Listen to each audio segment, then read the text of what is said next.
it means. If you're buying 40, you know what it means. That simply means that the prices of food will go up. Why? Because foods are transported from one place to another. And if your food is coming from Benue into Abuja, there are 4 toll gates that driver or that truck has to pay toll fee before it gets to Abuja. There are 4.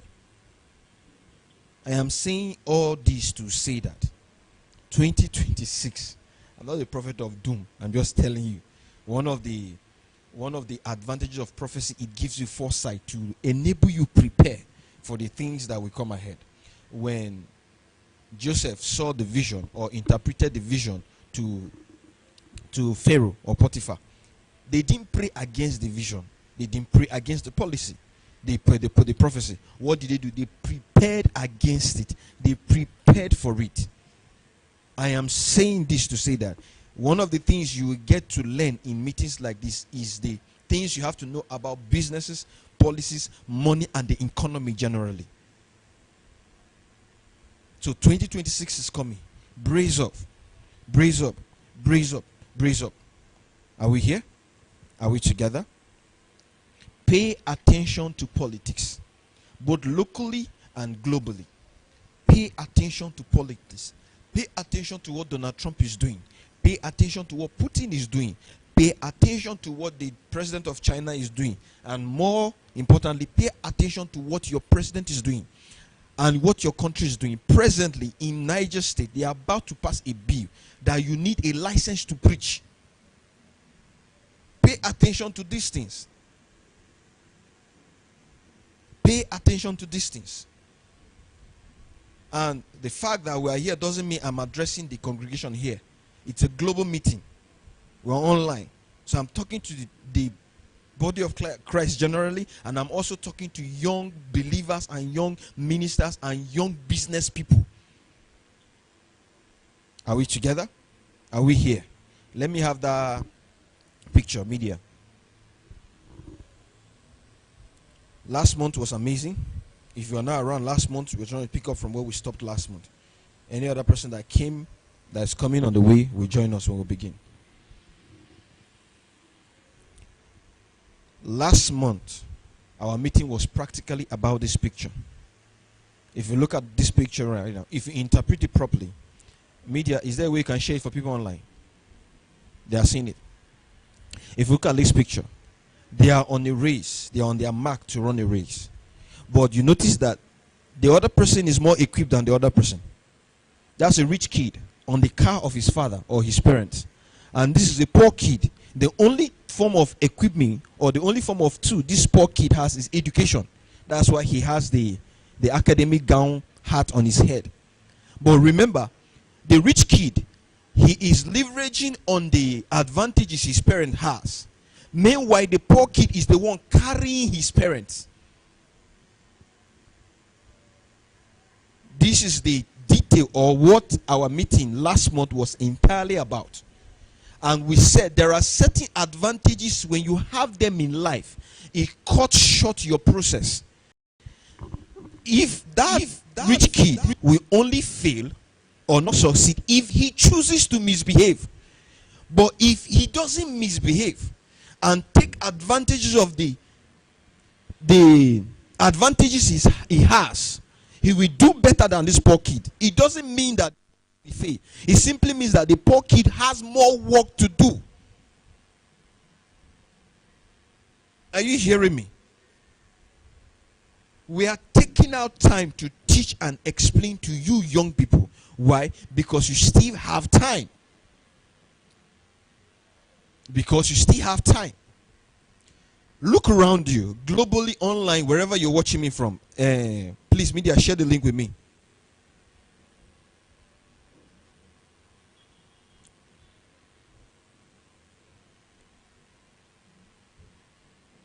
You shared it, right? Faye, Tai, do the needful.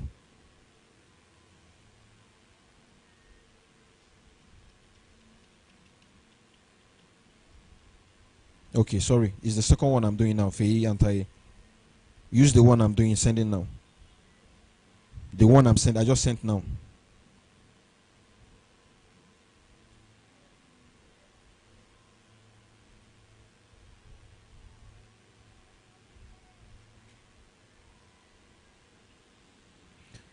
Are we together?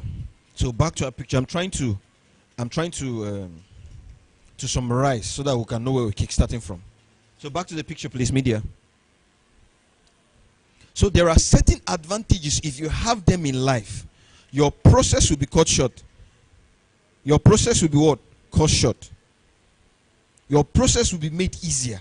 It's not as though the process will be exempted. No. However, your process will be made what? Easier. You have certain advantages. Let's have the picture back, media. You have certain advantages. Number one of those advantages, if you have, your process will be shortened or made easier, is what we call inheritance.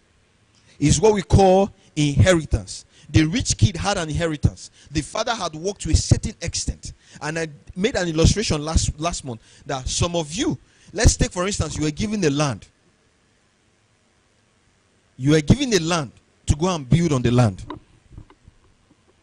Hope you know that the person that has a foundation dog already, that has built to lintel level, and another person that has a bare land, and another person that does have a land before, all of them, their realities are not the same. Hope you are aware. 3 examples, 3 scenarios. One has a land that it has been built. The structure on the land has been built to lintel level, to a certain level. Then one just have a land. Then another one doesn't have land. So if both of them start building at the same time, it simply means that the one doesn't have a land have to first of all look for resources to buy a land. Then start digging a foundation. Then he will start building. But remember, the person that has the property built to a certain level will start building from the level which he was given the property. Meanwhile, the person with the land, all the person with the land needs to do is dig a foundation. Are we together? So there are certain advantages when someone has. If people have those advantages, their processes will be made easier. Their processes will be shortened. It won't be as long as it's supposed to be. So we said number one of those advantages is inheritance. Number two of those advantages is what we call endorsement. Where somebody has built a platform, where the person calls you and gives you a platform for whatsoever reason, that I find myself preaching on Dunamis altar today. Everything about me will increase that day. People will go back and look for my messages that I've preached years before that day. People will go back and look for my content or my materials on YouTube before that day. Why? Dunamis has created a system that has a certain level of audience. So if I climb that platform, it will expose me to that audience, and that audience will start looking for me. So if I am opportune to be on that platform, it has given me a certain advantage, which is why people are looking for what we call endorsement. People are trying to associate with people that have done better.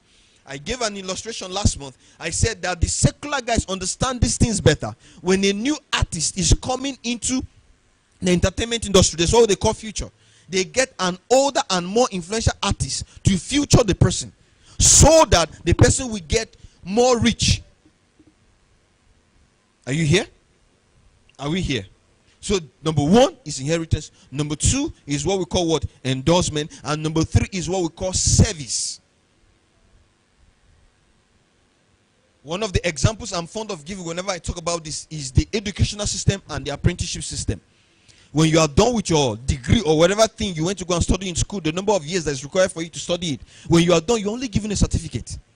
But when the guy goes to go and service Oga, when the guy goes to go and do apprenticeship, when he is done, whether 5 years, whether 6 years, whether 10 years, he is given a capital to go and start life. True or false? He's given a capital. It could be raw cash. It could be that he is given a shop probably stocked up. Now remember, he already has access to a clientele base before he's given a capital to go and start that life. Are you with me? Are you here? So there are certain advantages. If you have them, they cut short your process. And if you know you don't fall in any categories I've mentioned, it simply means that you need to work twice as hard as every other person. If you're a poor kid, or if you're from a poor home and you are trying to live the way a rich kid is living, I feel sorry for you. You're joking. Your suffering is multiplied. Are we here? So are we ready for today? We went further to discuss a lot of things, but I wanted to start from this place. Are we ready for today? So today we're discussing habits that kill a business, or habits that kill businesses.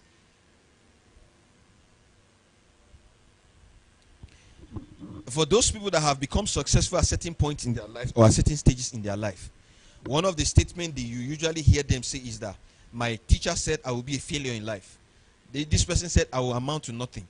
But there are certain things that your teacher saw, or your mentor saw, or the people around you saw, that knew that you end up a failure. There are certain characteristics you have. There are certain habits you had. There is a certain way a man will behave. You know this one will fail. You don't need a suit here. There is a certain way a man will behave. You know this one will succeed. No matter how long it will take him, he will succeed. He doesn't need a suit here. Those habits are what, or are the yardstick which your teacher, your mentor, or whosoever around you said you will fail, was capitalizing on to tell you that you will fail. If you don't change them, you will end up the way the person has predicted.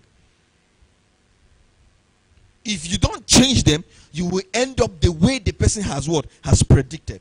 There are certain character, if you have them, there are certain habits you have them, you cannot but fail in life or in business. So those are what we are taking our time to discuss today. First of all, what's a habit?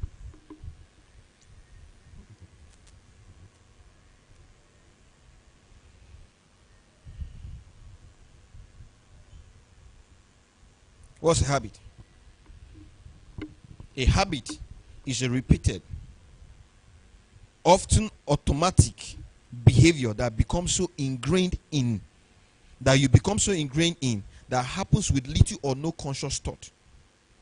A habit is a repeated, often automatic behavior that becomes so ingrained in you that it happens with little or no conscious thought. It has so become part of you. 80%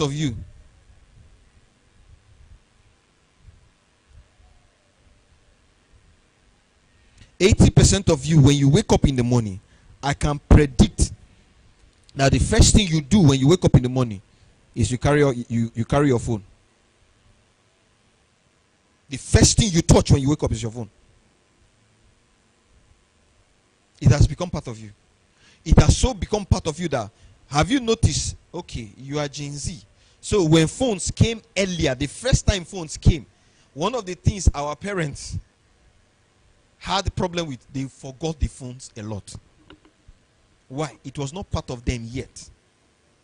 But just the way you are seated now, whether you have data or not, at time interval, you tap your phone. It's when you tap it that you realize that you don't have data. You now off it and keep it back. And I can guarantee there are certain people that cannot do without data for more than 2 days. There are certain people who can't do without data for a day. I personally can't do without data for an hour. If by any reason whatsoever I can't subscribe myself, I make calls. Whatever it is that I'm trying, subscribe me. I make calls. Whatever it is. Why? I can't stay without data for an hour. Why? Number one, my business is predominantly online. These are the habits you've built over time. They have become part and parcel of you, that breaking them becomes a problem. And the problem with this habit is we have good and bad habits.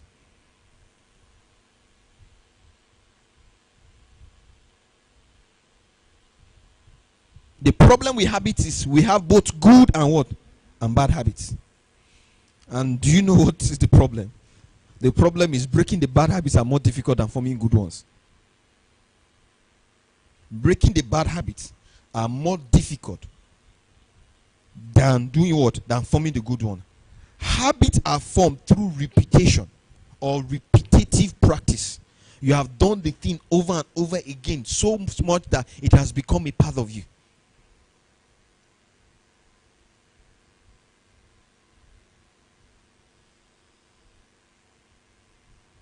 Are we together? You have done it in such a way, unconsciously, that it has become a part of you. So in business, if you have the bad habits, or if you carry your bad habits into business, it is not guaranteed that you will fail. There is a certain disposition you need to have to survive in business. There is a certain disposition you need to have to succeed in business. Why? It has been proven statistically that only 5% of all businesses formed succeed within the first year. That means 95% of new businesses formed fail within that year, and the remaining 5% fail within 10 years. So in 10 years time, if 10 businesses are formed, there are only chances, scientifically proven, that it's only one that will stay for 10 years and survive it, while the remaining 9, they fail within the 10 years period, and 95% fail within the first 5 years. If you have been a student of our class, by now you should understand that a business will not just survive because you have money. Are you here? A business won't just survive because you have money. There are a lot of wealthy people that have opened businesses that have failed. The reason why the business failed is not money. They have capital to fund it. Are we together? The owners of Nokia, the GM was interviewed the other day, and he said they did everything right, but they just didn't know why they didn't skate through. They didn't do everything right. They took a partnership that failed the business. When Android was trying to break through the market, instead of them to follow through with Android, they now went with Windows. And unfortunately for them, Windows 7 at that time was not at its best. Even the Windows, they had to immediately upgrade to Windows 8 when the Windows 7 was misbehaving. But they stuck there. Same thing happened to BlackBerry. Having money is not guaranteed that your business will prosper. Having money is not guaranteed that your business will succeed. Having money is not guaranteed that your business will last the test of time. Is money important to business? Very important. 80% of business people's problem is what we call capital. But after you've gotten the capital, there are other intricate things that you need to put in place for the business to prosper and stand the test of time. And one of them is there are certain habits you need to have. Are you here? Are you here? I say, how are habits formed? Habits are developed through frequent repetition of a behavior. Habits are formed through frequent repetition of a particular behavior. Now I say, what is bad about this habit? We have bad habits and good habits. And what makes it terrible is that it is easier to form bad habits than form good ones. Are we here? So what are these habits that make businesses fail? Number one, lack of people's skill towards clients and staff. Every business has two factors. Your clientele, which are the people that are making money, which are your people that are bringing money for you. And the other factor is your staff, the people that are serving your clientele. If you go to any organization that they change staff, each time you go there you see a new staff. They are changing the sales girl, they are changing the man. The problem is not the staff, the problem is the management or the owner of the business. You lack people skill. It takes wisdom to manage people. Are you here? It takes wisdom to manage people. It takes much more wisdom to manage your clientele.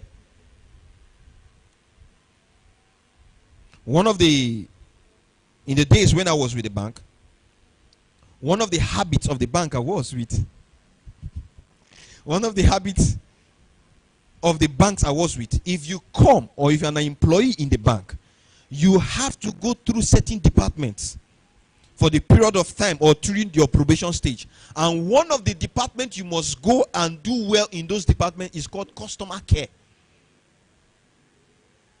It's called what? Customer care. You must learn how to manage people. There are angry clients every day. The fact that a client yell at you doesn't mean you yell back. The fact that a client is wrong doesn't mean you address him as being wrong. I met somebody one day. There's a common adage in business called the customer is always right. The person had an angry client and the client was telling the customer, the business person that your client is always right. Listen to your client. He said, not in my business. And I told the person quietly, your business will soon crumble. If in your business the client is not always right, your business will soon crumble. It was just 2 years. After that, the business crumbled. There is a way every human being wants to be treated. If you treat the person in that setting with it's guaranteed that person will come back. There are certain people that you keep on patronizing them, not because they are necessarily the best people that offer those services, but it's because of how they treat you. Are you here? The photographers making most money in the industry are not necessarily the best. I kept on giving an instruction last week of a man called Sheyi Vodi.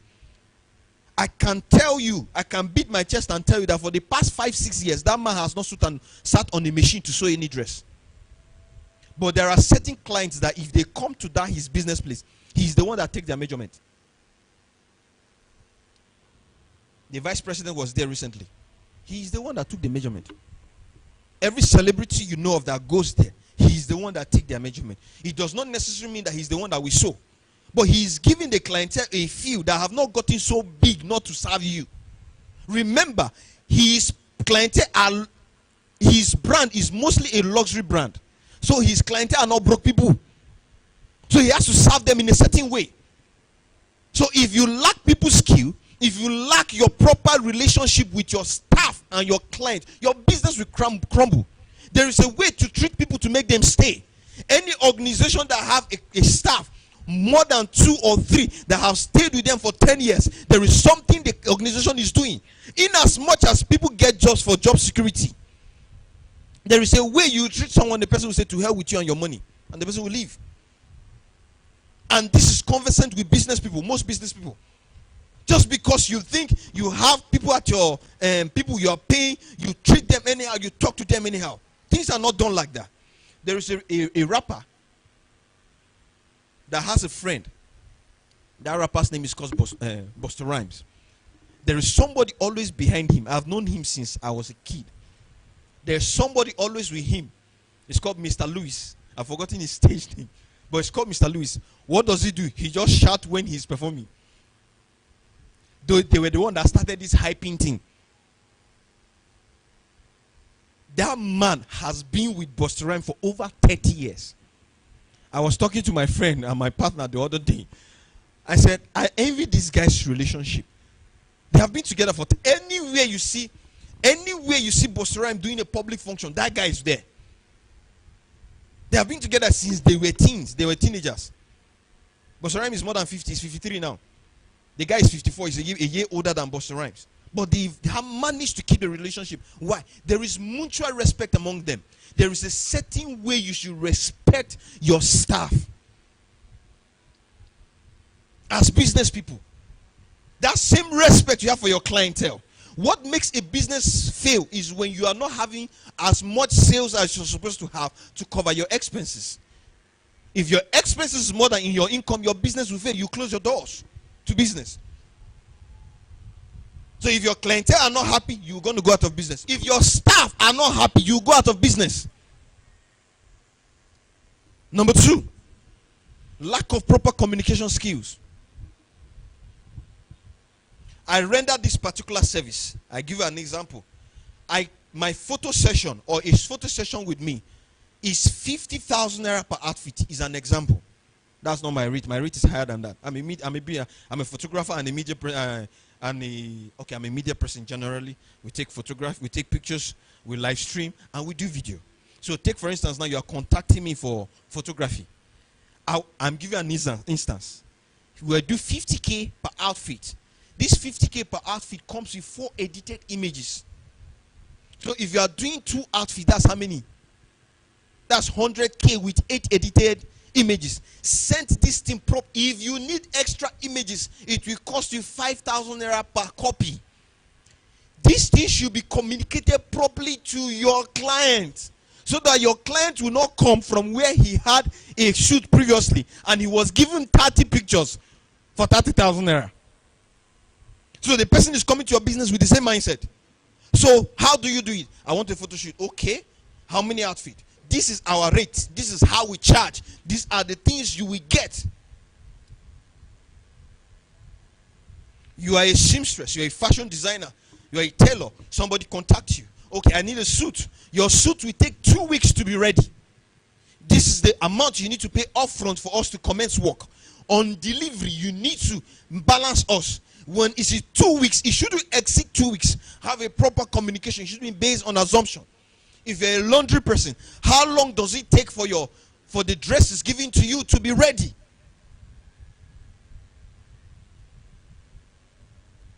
I think, say, I thought. You don't think, say, you don't assume. You don't think, you don't thought.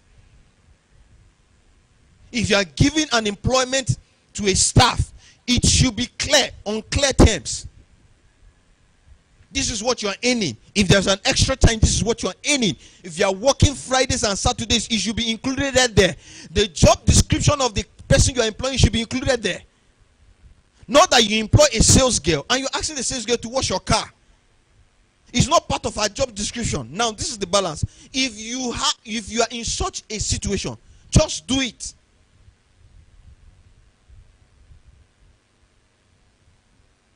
Are you here?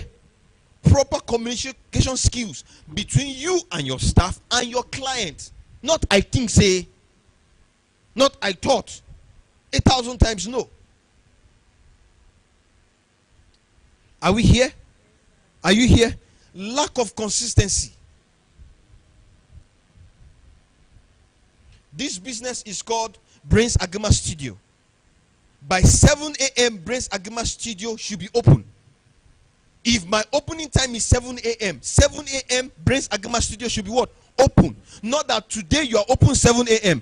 Tomorrow you open 10 a.m. Next tomorrow, because you have slight headache, you're opening 10 a.m. Meanwhile, the person that saw you there 7 a.m. the previous day comes the following day and doesn't find you there. It's a recipe for failure. Today you started Brains Agama Studio just because you couldn't go through the process of starting a business, and Feina comes to you that I've started selling boilers. I'm selling 10 chickens a day. You woke up and left Brains Agama Studio and went to go and start Brains Agama Pottery.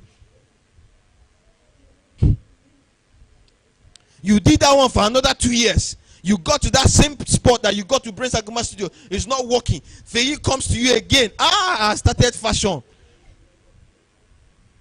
The next thing you now started Brains Agama Stitches. Inconsistency. Reuben was counseled by his father Isaac before he died. He said, Reuben, you will not be great. Now, most preachers have interpreted that scripture as though Isaac was cursing. Was it Isaac or Jacob?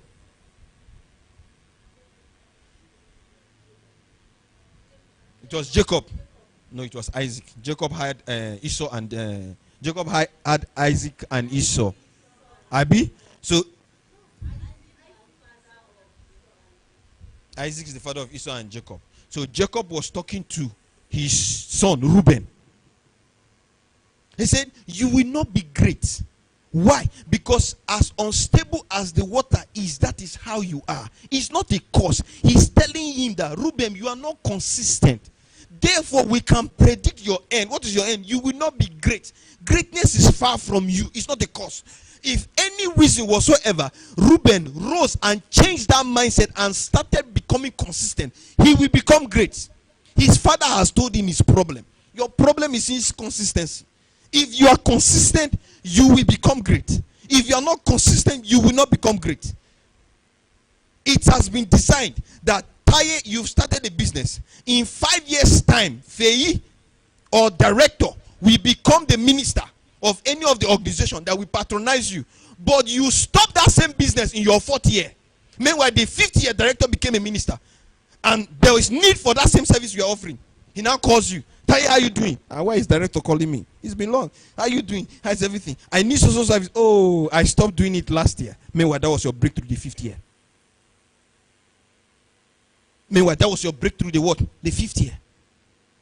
CNN ran for 12 years without profit. CNN, go and check. They ran for 12 years without profit and at a loss. They were paying salaries, they were not making profit for 12 solid years. Pastor Remy just gave a testimony recently that he ran a shop for 12 years without growing. Do you know what it means to pastor 250 people for 12 years? Your people will call you a failure. Your pastors, as a matter of fact, some pastors left him.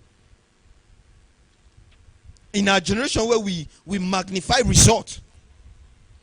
Do you know what it means to pastor 250 people for 12 years? Nobody added with all the prayer and fasting.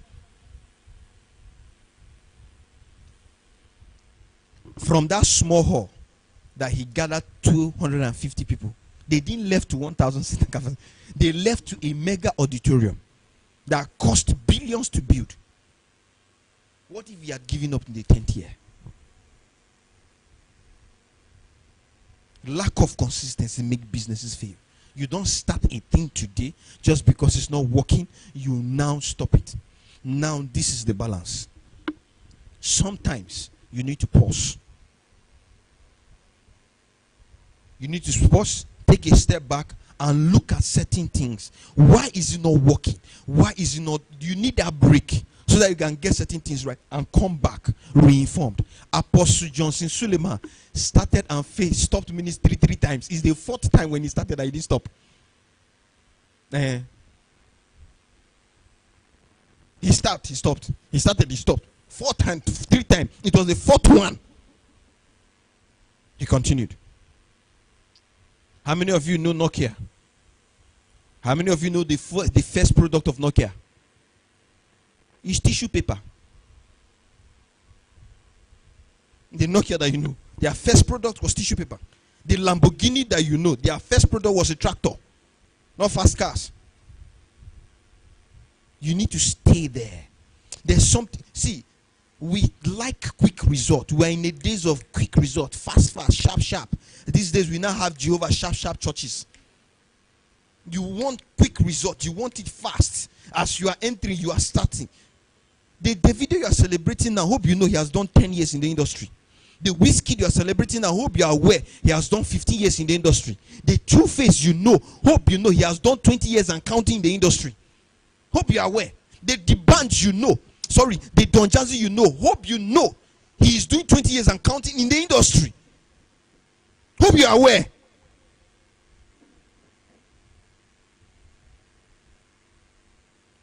Are we together?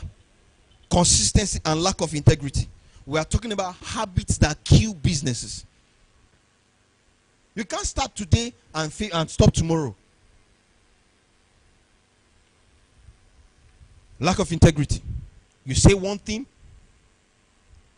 and you do the other. We have a mantra I work with.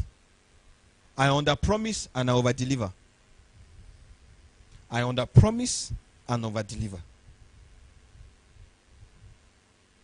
I under promise you, but in my delivery, I exceed your expectation in my delivery. There is a stipulated amount of days that if I cover your event, your images must be ready within 3 days. It can't exceed, no matter what. It must be within 3 days. That is what I tell the client. So sometimes it could be the next day, after 24 hours. Sometimes it could be 42 hours.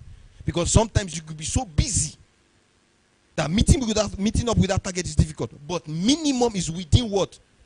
3 days. I will never tell you that I'm doing it the following day. I will tell you it's within 3 days. So if you insist or if you are particular that you want it in a particular, I will tell you it is within 3 days, but I will deliver within the days you've said. But the policy is within 3 days. I will not exceed. So I have this guy I work with that he was affecting me. I called him. I said, see, I am trying to create a brand. I am working with you. I get this job. I need you to do it. So if you give me a day, I am telling that client it is that day. And what makes what I do a bit difficult, or what makes it a bit difficult relating, most of my clients know I'm a pastor. So imagine a pastor telling you something will be ready today and he was not ready that day. So he kept on, this is my guy now, kept on putting me in position that I kept on apologizing to clients, kept on explaining to clients. So what did I do? If he tells me Your job will be ready on Wednesday. I am telling the client it will be ready next week Wednesday, so that I am going back and forth with him, so that he will not affect my own integrity with my. Am I lying to the client? No. It's wisdom. It's wisdom.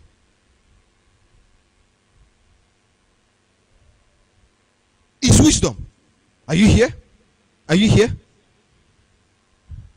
Turn it like this and pin it so that it can go round. It's wisdom.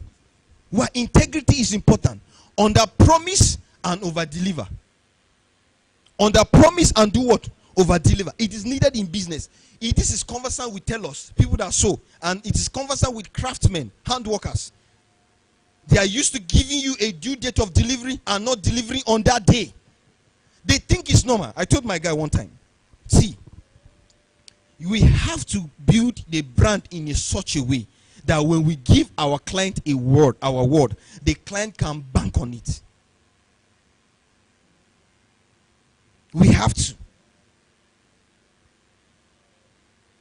There's something called company's culture. You should have a culture, a positive culture, that certain things, we don't do certain things in our company. And we do certain things in our company. One of the things we do in our company is we keeping our words. If we tell you we will be there so time, we are there so time. It's a policy that we as media people or as live streaming company, we must do a setup a day before your event. So for us to keep up with that policy of ours, we are mostly up at night. Because the setup that they tell you 5 p.m. might not end in the next 1 hour. One or two things might go wrong that you will stay in that venue till 12 midnight. But why is that so? It's our company policy that setup must be done a day before. If you have booked me to cover your event, I am supposed to be at your event an hour before time. If you call me impromptu, you call me now, your event is starting in the next 1 hour, I will tell you, you have to give me 2 hours to be there. You are the one that didn't call me in time. The problem is not mine, the problem is yours. You are the one that didn't call me in time. So the best I can do for you have to give me an hour interval to be there. Are we here? Integrity, you need it in business. Are we together? Are we together? We've talked about inability to deliver on a due date as a craft person. It's a problem most skilled people have. Most people rendering services, it's a problem they have. Do you have a laundry business? Do you have a laundry company? Are you a tailor? Are you a photographer? Are you a cinematographer? When is your due date? Are the materials available and ready on the due date as I promised?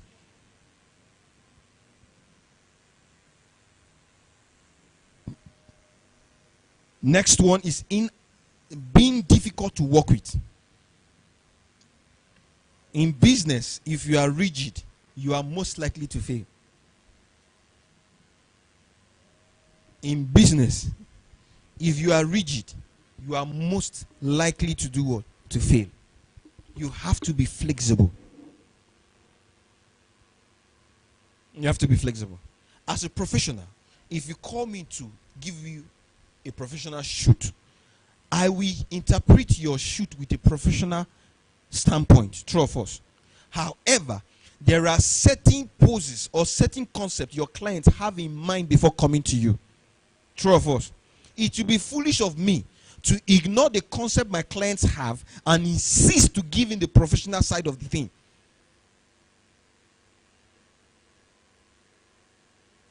Are we together? If you're a photographer like me, one of the principles we use in photography is we take multiple shots and we select the best to give to the client. Now, some of those shots that you take, the client's hands might be caught. It might be out of the frame. She's in media, she's looking at me right now, we're recording right now. There's a way I will extend my hand. Don't move. It will be out of the frame. Don't move. It will be out of the frame. So take for instance now, I took you a shot and my hand is out of the frame. Can you see it? My hand is out of the frame. That's what we call a frame. Don't move. So if my hand is out of the frame, professionally, I'm not supposed to take that picture, select that picture. But some client is that one that they will select. Or you discover that the head here is cut in the particular is that one they like. You cannot tell them, madam, you must not. It is her image. In as much as it will make you look bad, as though you don't know what you're doing, allow the person select. What do you do in such case? If you brand your images or your product, don't brand that particular one. Simple. Why? You also have a brand to protect. People know me to offer certain quality. So if anything leads to me offering lesser than that quality, I have to protect my own brand. There are certain clients that will come to you. They need a service that is 1 million naira. They are pricing it 200,000 naira. And they want you to offer the service for 1 million naira. You explain to the person, no. And guess what? When the services go bad, they will start blaming you. Don't mind him. I even paid the idiot. But they will not tell you that it was the inferior service they selected. The inferior package they selected. So if you are a growing person, or as a brand that is growing, most times go the extra mile to protect your own brand. That is to say, if a client choose a service meant for 1 million naira and the client gives you 700,000 naira, deliver the 1 million naira package. Why? To protect your own brand. Are you here? Are you here? Are we together? Are we together? Next is lack of proper structure to run the business.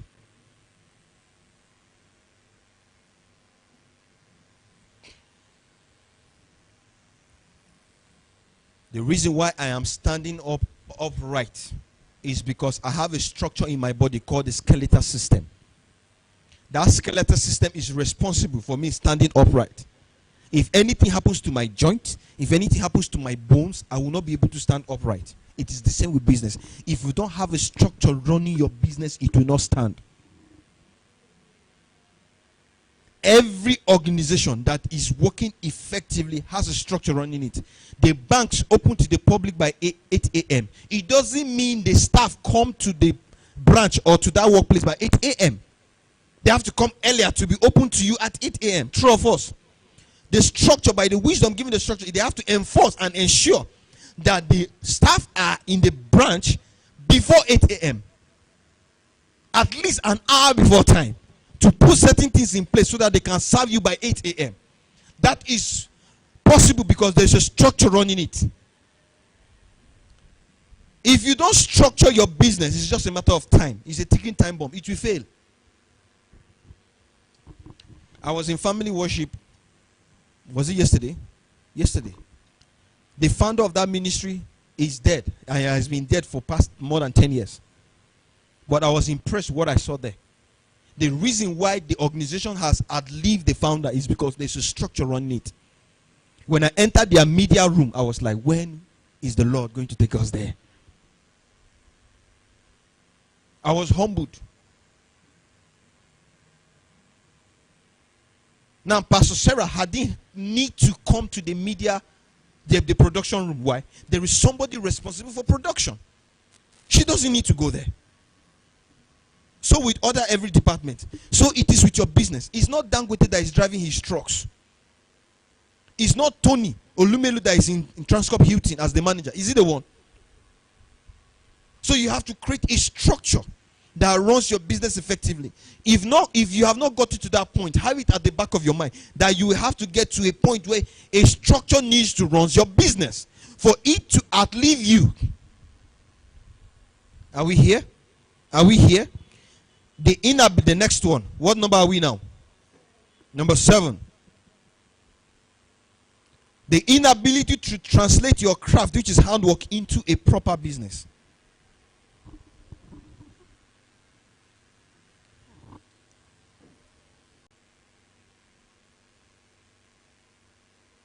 Into a proper business.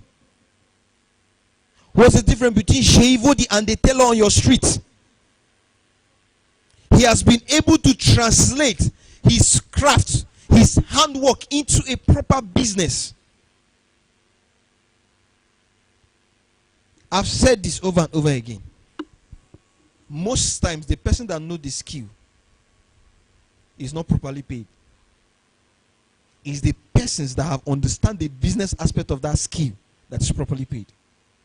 I have people and I know people that don't know where the shutter on a camera is. Yet they have given me multi-million naira contracts. They don't know jack when it comes to the technical knowledge of media. They don't know it. Yet every month they are doing multi-million naira contracts. Why? They have known the business aspect of it. So you as the craftsman, you have to look for a way to translate this your craft into a proper business structure. The more you stay away from the field or the machine or the thing you are using for your business, the more money you will make.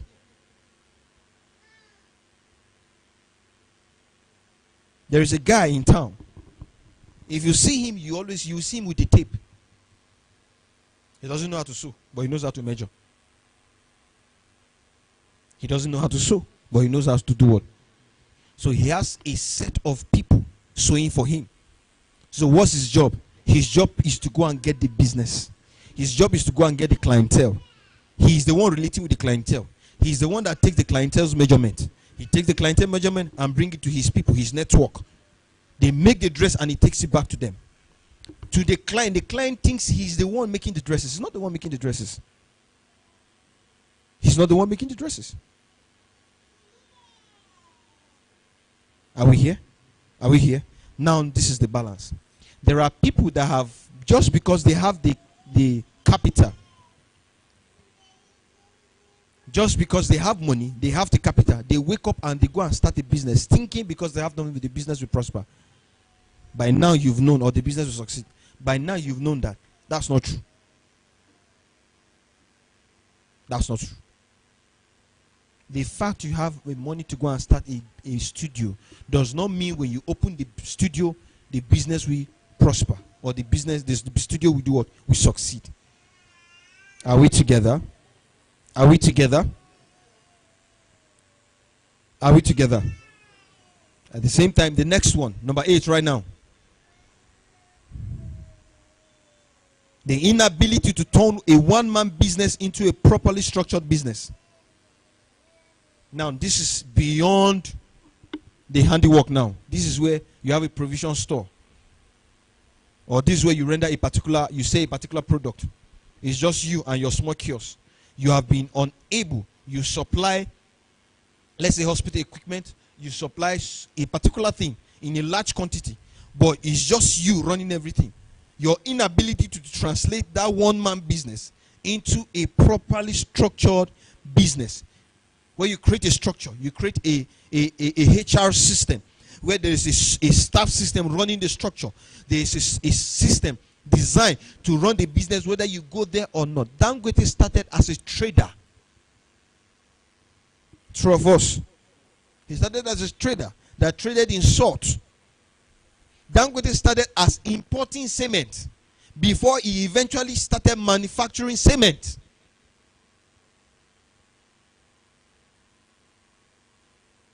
Are we here? So you need to know how to turn your one-man business into a properly structured what? Business. Are we here? Your inability to set up a system of employing competent staff. This is where believers fail. You come to church, you find that the brother is idle or does not have work. You now bring the brother and employ him in your company. Whether the brother is qualified or not. We use emotions. We use sentiment to employ. We don't employ people because they are related to you by blood. You don't give people business positions in your company because you are related by blood. As a matter of fact, one of the recipes for a failed business is doing business with what? With family.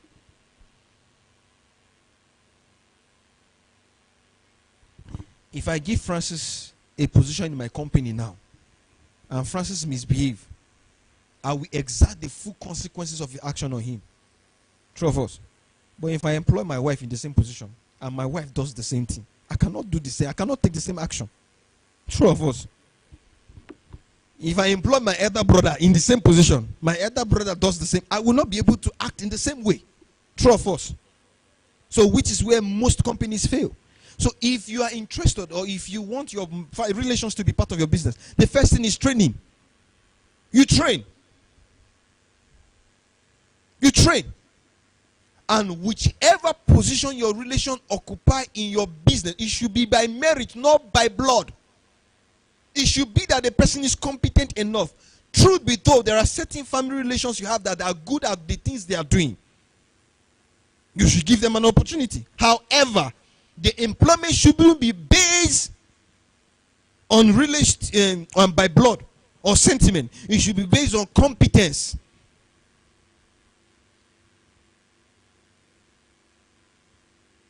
The people that are most likely to cheat you are who? They are your relations. The people that are most likely to steal from you without consequences are who? They are your relations. I saw a case online of where a guy went to go and invite his friend to go and steal from his elder sister. Both of them were arrested. Both of them were arrested by the sister. And their father now called the sister, release your brother. They released the brother and they left the other guy. Whether the father called to release the brother or not, has the business suffered the loss? Yes, the business has suffered the loss. So which is where we'll get to. The next reason why businesses fail is our inability to separate business from family. Both the business funds and the business itself.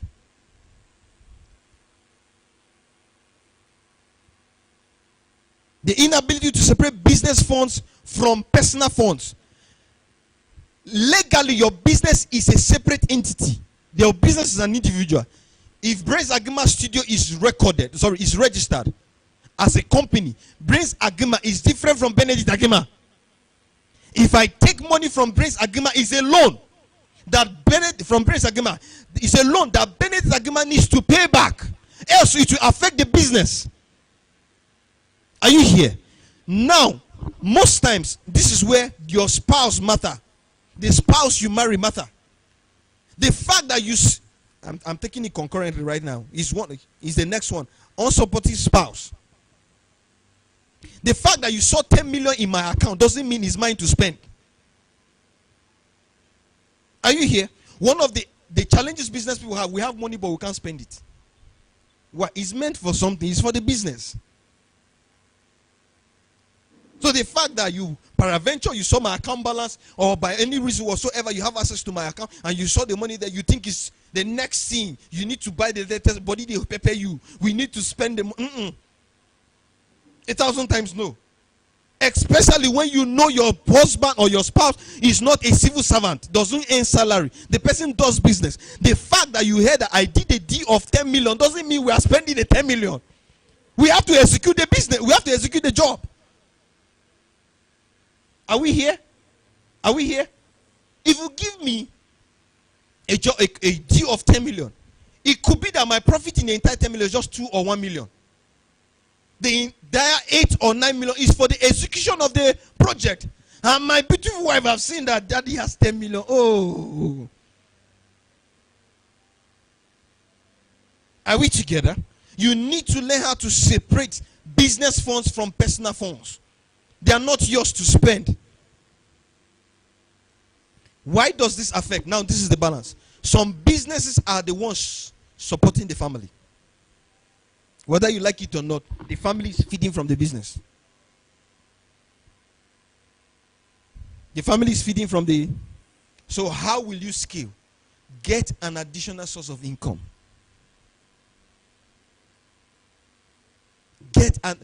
Oh, Jesus Christ is Lord. As big as Tony Olumelu is, he doesn't have one source of income. Know it.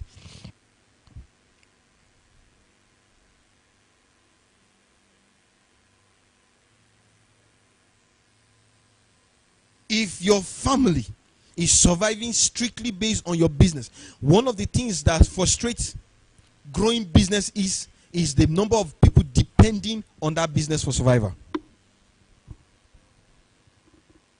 If your business generates $1 million a month, and you have a family of 3, and there is no other source of income for that family to survive on, hope you know the business will suffer, because the family is living on that money of the business.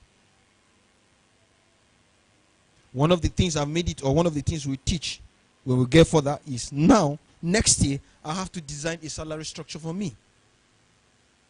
I have to. By January, I'll call my wife. I have to sit down. How much do we consume as a family in a month? If we consume 500k as a family every month, if we consume 300k, 5 as every month, and we have to design a system where a salary will be given to me from my business. The fact that this month we made 2 million doesn't mean we spend the entire 2 million. No. Reason being that in business, all months are not the same. Every day is not the same. It's not stable. Some months you can make more. Some months you can make less. This month you can make 1 million. The next month you can make 2. Or the next month you can make 10. They are not the same. So if we spend everything the month we made everything, what now happens the month that you don't make up to? So the wisdom to address that is what? Is draw out a structure, a salary plan, a salary structure. If it requires you to take 5 million and go and put in an account, make your wife now the secretary and the accountant of the family. We are drawing 300,000. If we are living off on 500k per month, it simply means 5 million will take us 10 months. Abi? So 12 months, how many? 6 million will take us for 12 months. So you take out 6 million and keep somewhere. Make her in charge. That is if she is trustworthy. Hey. Everybody look at me. Everybody look at me. Online, everybody look at me. Marriage is a financial decision. If you are not aware, let me inform you now. So far, I'm the only person married here so far. Are they married? Are we together? So far, I'm the only person married here. Marriage is a financial decision. If you are in the Western world where people are marrying in order to divorce in 1 or 2 months to share your wealth into half, it is purely a financial decision. I told my wife one time that if I had not married you the time I had married you, you would have signed a prenup when the millions had come when I wanted to marry you. She has suffered with me. And so no need for a prenup again. If she wakes up and says she'll not do again, I will gladly give her half. Gladly. We are building together. It will not happen, but peradventure. But in a situation where you are trying to make things work for yourself as a man, and a lady is sitting down targeting you, that when you get to a certain pay, the person will marry you, and after 2-3 months, the person will fight for divorce and take half of your wealth. It's evil. It's wickedness in high places. Are you here? Marriage is a financial decision. Your spouse will determine whether I'm talking both male or female. I'm not only talking about female now, both male and female. There is a man that I got to hear of that said he's a policy, a personal life policy. He doesn't date broke girls. Yes. If you want, go and argue with him. If you want, quarrel. If you want, get angry. It's his choice. It's his choice. He doesn't date broke women. If by any reason whatsoever you don't have 4 million in your account, he doesn't have any. He doesn't find you attractive. It's his personal policy in life. So it's both ways. Whosoever you marry determines whether your business will succeed or fail. Why? Because of this thing called money. Because of this thing called money. Unsupportive spouse. There are certain businesses that require you to stay late at night out. Not because you are doing something evil. Not because you are necessarily cheating. Not because it's just the business. It's just the nature of the business. The other day, we went for setup and we got back home 1 a.m. So if you marry an insecure person that always think you are doing something evil, it will be a problem. That's one of the reasons why women don't prosper or women find it doing I have one. That's the reason why women find it difficult succeeding in politics in Nigeria, because most of their party meetings are at night, and it's usually late at night. and they are married people. So it takes a very few spouses to understand that my wife is out or my spouse is out on a business trip, and the person needs to be back, or the person will be back, or the person will come back late. Insecure spouses, they have been a situation where this guy was building a business, running a proper structure. One of the marketers that was bringing in more gigs for the company was a lady, and somehow the wife of the ogre now got, was it jealous or got angry or got insecure, started coming to the office, started asking certain questions that she's not supposed to ask. Hear me and hear me well. This is for everybody listening to me. If you are not part of your husband's business or what he does, stay out of it. If you are not part of the business your husband does, that you are practically involved in it, stay. I have like 5 more to go. I have like 5 more to go, and it's time for us to break. Should I break or should we finish it? Where did we stop? In a unsupportive spouse, right? Unsupportive spouse. Now, if you're not aware, the top 10 billionaires in the world, they are divorced except for one. Okay, Jeff Bezos just got married again, Abby. So the top 10 billionaires in the world, only 2 are married. Jeff Bezos and Mark Zuckerberg. They are the only 2 that are married. For whatsoever reason. But it is glaring that unsupportive spouse affects business. It does what? It affects business. It affects business. At this point, we're going to break. No need to stretch anybody. We're going to break for the breakfast. Then we'll come back in 20 minutes. You can pause. Thank you very much. That clip I sent you. You can play it now.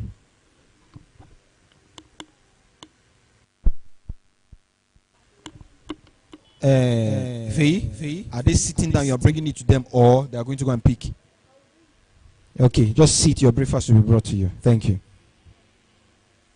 Your dad built a house at 30. You're renting at 30. Same effort, new economy. Your mom raised 3 kids without a degree. You have a degree and 3 side hustles just to survive. They bought groceries for a week with 1 day's pay. You work 2 jobs to fill half the cart. This isn't about who's working harder. It's about how much the game has changed. Stop comparing your progress to theirs. They played in the rookie mode. You're an expert. With inflation, digital pressure, and a world that never sleeps, you didn't fall behind.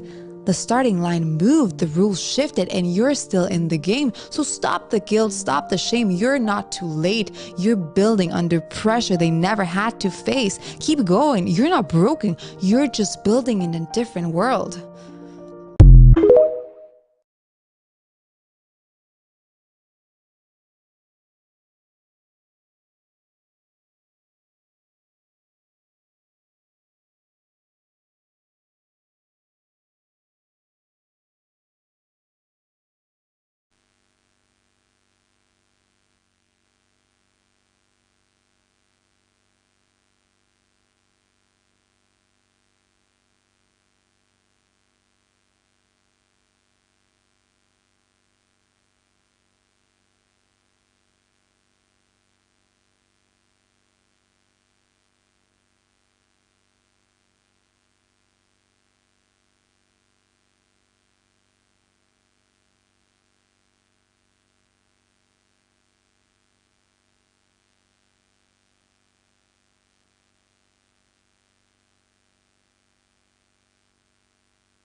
Your dad built a house at 30. You're renting at 30. Same effort, new economy. Your mom raised 3 kids without a degree. You have a degree and 3 side hustles just to survive. They bought groceries for a week with 1 day's pay. You work 2 jobs to fill half the cart. This isn't about who's working harder. It's about how much the game has changed. Stop comparing your progress to theirs. They played in the rookie mode. You're an expert. With inflation, digital pressure, and a world that never sleeps, you didn't fall behind. The starting line moved, the rules shifted, and you're still in the game. So stop the guilt, stop the shame. You're not too late. You're building under pressure they never had to face. Keep going. You're not broken. You're just building in a different world.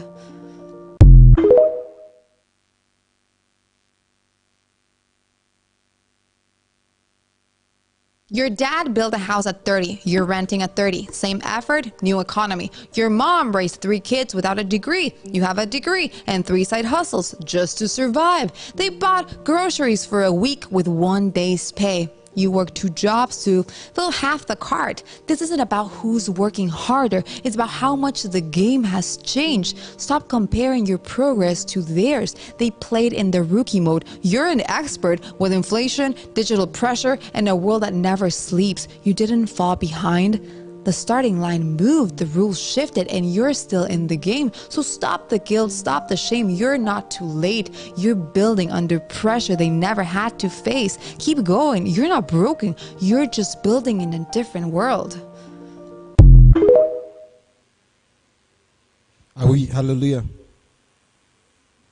Cue this one. Cue this one. No, cue this sound. I'm hearing myself on the screen. Hallelujah. Hallelujah. How was the break? Please, if you have not finished your meal, just pause. When we're done, you continue. You have the privilege of continuing your meal when we're done. Are we here? Now, the video just played now is giving us a reality of the times. It's explaining to us the reality of the era you are living. She said, at 30, our fathers built their houses. At 30, our fathers got married. Our mothers lived as full-time housewife, but they lived okay. But you are struggling to survive with 3 paychecks. Are we together? Are we together? I was talking to my friend yesterday and I told him, at 33, Pastor Chris stopped giving birth. At 33, Pastor Chris stopped. Answer this person. At 33, Pastor Chris stopped giving. I didn't say he got married. He had closed the chapter on giving birth. Bishop Oyedok got married at 28, he's on their 20s. Are you getting me? So now it tells you that times have changed. You are living in a different era. I said this the other month, that before you could get a good car for #1 million, it's difficult getting a good car now for #1 million. A Toyota is no longer, a Corolla is no longer #1 million. It was in that range. A Golf, you could get a Golf for 400-500K. You can't do that now. Times have changed. Games have changed. Now, for those of you that came late, I was telling the people that were here earlier that there is a tax reform that gave a prophecy 2023 that there is famine coming, there is hardship coming, there is suffering coming, and it will last for 7 years. That's before this present administration was sworn in. When they were sworn in, what happened? As I'm talking to you, there's a proposed tax law that will be made law by January. In that tax law, you have to pay 5% tax on each 10,000 naira fuel you buy. It simply means that the price of food will go up because you have food. There is a certain food that we bring from the north. There are some that we bring from the south. If you are bringing food into Abuja from Benue State, there are 4 toll gates that the person bringing the food have to pass, and they have to pay 4 toll gate fee in those toll gates. At the same time, he's being taxed on fuel. What do you think will happen to the price of the food? So there is a certain level of hardship that is coming. I'm not a prophet of doom. I'm telling you so that you prepare. We're in a business class, so that you prepare. One of the criteria or one of the mandates of this place is that, one of the mandates of this place is that you must own a business. Whether you're a civil servant, to be part of us, listening to me online, wherever you're listening to me from the part of the world, you must own a business. Whether you have a job or not, you must own a business. You must own a business. It's here. You must own a business. Are you here? Are you here? Why? There is a certain level of wealth you will never get, or you will never attain by salary or with salary. Come to the front. Follow this way. Come this way. Are you here? So you must own it. That is what we're taking out. Is a business. The title of this meeting is Breakfast Business Webinar. Is to teach you about businesses, how to create one, how to manage one, and how to run one. Reason, see, a Bible says, through prosperity shall the kingdom be spread abroad. And God has designed that the prosperity that we spread this kingdom abroad will not come from heaven. It has designed that it is the people in the system that we give to the system. And you cannot give to the system if you don't have. I heard a clip from Pastor Chris say the other day, you cannot affect the body positively if you don't have a certain level of financial resources. You can't. Are we together? So everybody that is part and parcel of what we are doing must own a business. Are we here? So that video was trying to explain to us the era and the time which we are. The era and the time which we what? We are. You have to take your financial life seriously. Your spirituality is tied to your financial life. It is easier for a poor man to backslide than a rich man. You can discuss your business. You can tell the person about the business. You can tell the person the progress you are making. But let the person not be actively involved in the day-to-day running of the business. The person will mess things up. The person will mess things up, especially ladies.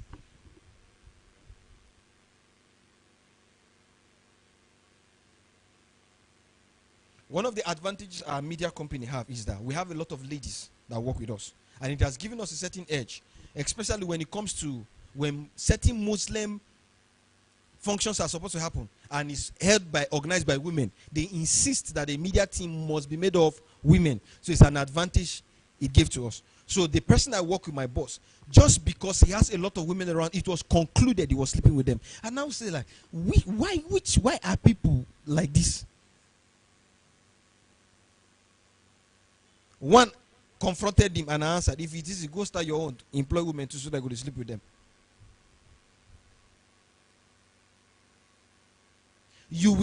Are you here? Are you here? Are you here? Unsupported spouses, stay away from your spouse's business if you are not actively involved. Are we together? What's the next point that we are now? Okay, we talked about insecure spouse. We addressed it together with unsupported spouse. Then I say putting family members in position that they are not qualified just because they are family members. We've talked about that. The next one is copying bad habits and policies to apply in your business. If you are here and you don't pick strange calls, that don't pick strange number, and you're a businessman, it's a recipe for disaster. You are not a civil servant. It's a civil servant that, oh God in heaven. I looked at one. It's a civil servant that does not pick calls that they don't know. And I asked one, you are here forming one rubbish that you don't pick. Do you have children? Say yes. So what if something happens that your child gives out a number and they are trying to reach you, and you have a stupid policy that you don't pick strange numbers because you copied it from somebody that is satisfied or don't believe. Or you are here. Once it is 9 p.m., you say you off your phone off. You silence your phone, you want to sleep. How much do you have that you want to sleep? It's a sin for my phone to be off.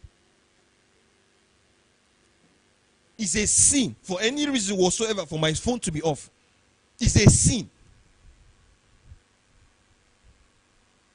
I have alternative power. I have 2 power banks. It's a sin. My phone must not, for no reason whatsoever. I cannot go and plug my phone somewhere and come and sit in home at my home that is charging. I will sit there. Even if it's 30 minutes for any reason whatsoever that I don't have fuel to get to power my generator, or I don't have, or the power banks are not charged, for any reason whatsoever that it requires me to have, I have to go and plug my phone somewhere, I will sit there. Why? My phone is my office. You are copying. It gets me angry. I don't pick strange calls. Who you be? And worst of all, the person is a business person. Or I don't take calls at night. Once it is past a certain time, I don't take calls. It's a bad habit. As a business person, so somebody had an issue with me, and he said when he's praying, if you are knocking, he will not answer. If you are calling, he will not answer. There is only one time in my life my phone is off. It's on my birthday. Why? Because I'm praying. I've sacrificed that day unto the Lord to, first of all, appreciate Him for the previous year, then take direction for the next year. So if only the people that are close to me that know my birthday, it's not a big deal to me. I'm praying. If you call me, it will not go through. The only person that has the chances of reaching me on my birthday is my wife. Now, I'm a family man. There could be an emergency that needs my attention. So there is a line that she has information that if you call this line, Daddy will answer. On that particular, any other person, you have to wait. If it's life and death, I'm not God. Any business that is coming, no problem. It has to wait. It's a day of sacrifice unto the Lord. Other than that, if you call me any time of the day, my phone is reachable. If I miss your call, I'm calling back immediately. Why? I've lost a job of 500k before because of this same thing. And guess what? I worked till 3 a.m. Body no be firewood. I will sleep. So they were calling me by 7 a.m. I wasn't reachable. And guess what? It was my wedding period. I needed money. I was angry throughout the week. Why? They were calling me for a 2-day jobs, 500, half a million. I sleep. It was by 7. I woke up by 9 to see the missed call. Will the person be waiting for you? It was an emergency. Since then, there is no reason whatsoever. Maybe the human factor will play that will not. If I am praying, I'm praying, I'll call you back. I'm praying, I'll call you back. Send a text. In as much as I'm a pastor, I'm also a businessman. I'm praying, Father, bless me. Father, send the blessing. Father, the open door has come. You refuse to pick the call.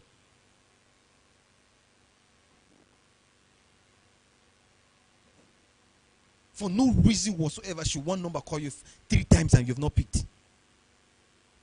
For no reason. For no reason. If I lose my phone today, I'll buy another one immediately. It's not negotiable. Another one immediately. We have to retrieve the line. Thank God for Google backups these days. Like you are backing up everything in the cloud. All I need to do is input my Gmail in a new phone. Everything will come back. For no reason whatsoever, as a businessman, you are not reachable. For no reason. If you are praying, send a text. I am praying. Please send a text. Because we've made religion out of it. Say, you are praying. How old you are praying? They are knocking. If there's an house, what if there's an emergency?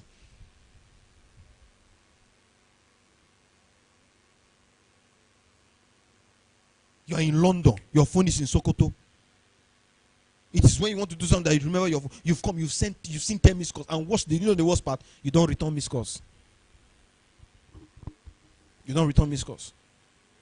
It's a recipe for disaster. It's a recipe for disaster. Are we together? Are we together? As a copying bad habits from policies. And policies to apply in your business. Now, when we started out, as a business person, before I move an inch to go and render my services to you, you must drop 80% deposit.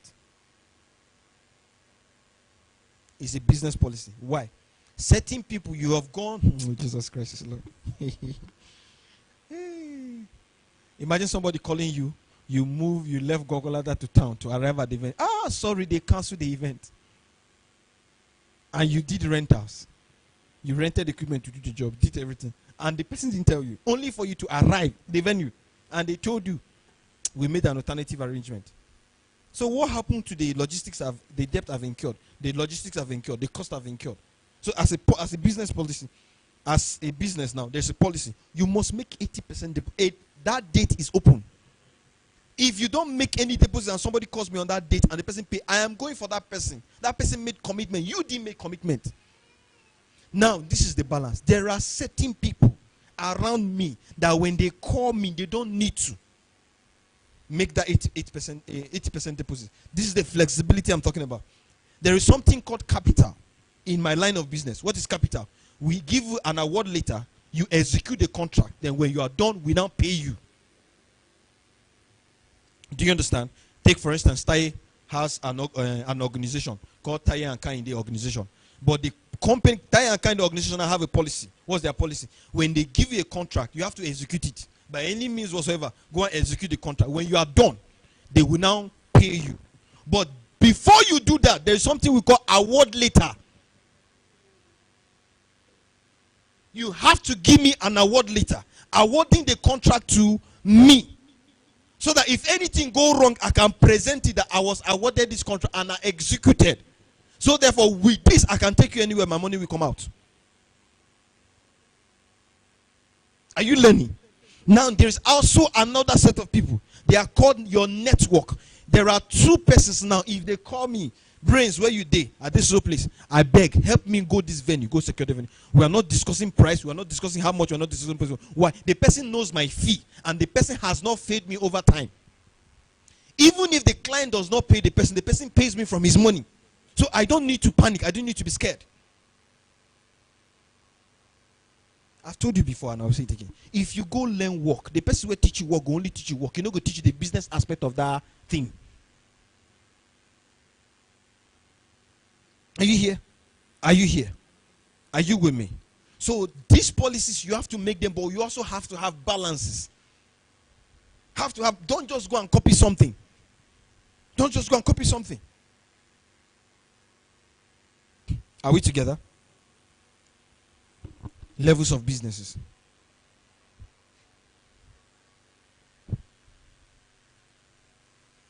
If you have not been around for the past meetings that we had, the meetings are on YouTube. The materials are on YouTube. You can go listen, start from this is just the third edition of the business webinar we'll be doing. You can go start from the beginning, the next one, and this one today, so that you can be on the same page. Are we together? Levels of business. All businesses are not the same level. Therefore, they are not operated on the same level. Neither are they operated by the same policies. All businesses are not at the same level. Therefore, they cannot or should not be operated at the same level with other businesses. There's what we call start-up businesses. Startups.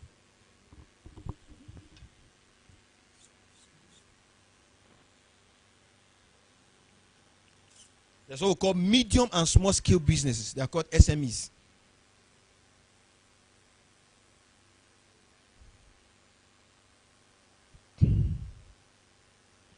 Then there's what we call companies, properly structured companies.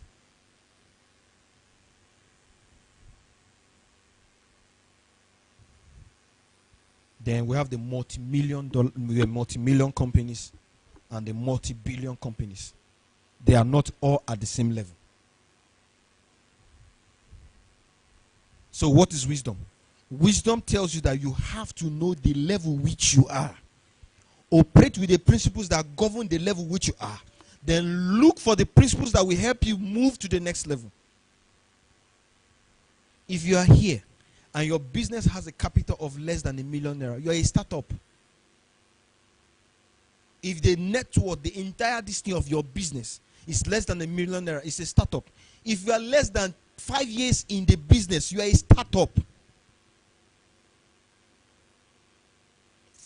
The benchmark for any business to talk about done with a foundation, you are done laying the foundation of your business is after 10 years. The first 10 years of any business, you are laying foundation. So if your business doesn't survive for 10 years, you have not even started. You still at the infancy level. You are still at the infancy level.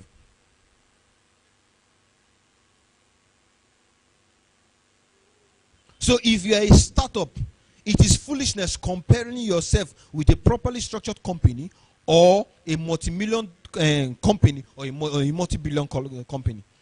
Irrespective of how properly structured your business is a startup. It's a startup. You are just starting.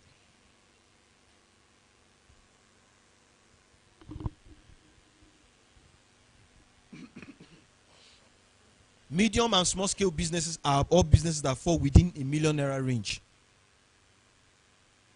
All businesses that fall within the million naira range, either in your income profit or in your entire assets.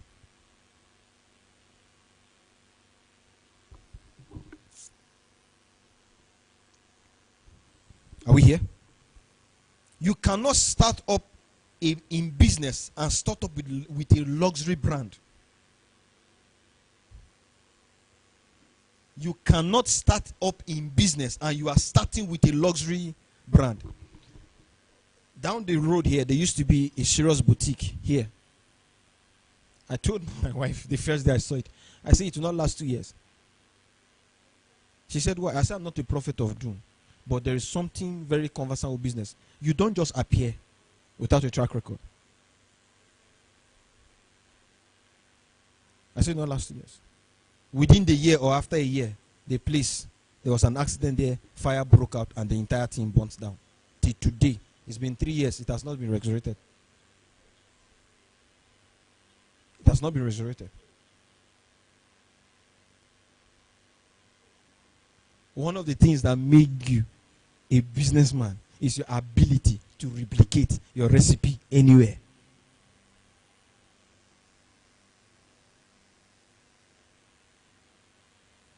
Take Bishop Oyedepo anywhere in the world, he will do what he has done in Ota again.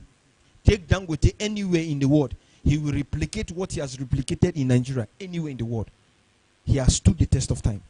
There are principles that govern these things. Nobody just appears. We just got to know of a man of God, a father in faith. But my wife just got to know about the man. He said, she said, Nana, the man blew. I said, no, be now the man blew. The fact that you got to know about me today, it doesn't mean it's today I started doing this thing. This thing you are listening to right now, some people will hear about it or get hold of this information I'm getting in 10 years from now. It doesn't mean we are starting at that time. We have, as a matter of fact, for us to get here, we have started before. As small as you think this place might be. We have been doing ministry effectively in Gogola since 2020. We started officially 2019. COVID happened 2020. We started it again 2021. So for the fact that now you're hearing about me, it doesn't mean I'm just starting. You are the one that is getting to know me now. It's the same with business. It's the same with business. How many of you know Nestle Noodle? I've been Nestle Noodle, that company. That company has over 2,000 products. Over. They have baby food. They have water. You know, at least you know their water. They have, over 200 products. And it's one of the household company. It's one of the companies that provide or produce household materials globally. Do you know how long Coke has been existing before I gave birth to my daughter? So the fact that she just got to know about Coke now doesn't know it's today we start. No, 1,000 times no. Are we here? So now, if you are starting up, you cannot start as a luxury brand going to where I'm going to, which is why I said you cannot start as a luxury brand. Why? Not everybody can afford luxury. What makes a business productive or what makes a business successful is the number of sales you are having as compared to your expenses or expenditure. If your income is more than your expenses, you are making money. If your expenses is more than your income, that means you are running at a loss. So you went to go and start a business that your product is for the high and mighty, and you are in Gogolada.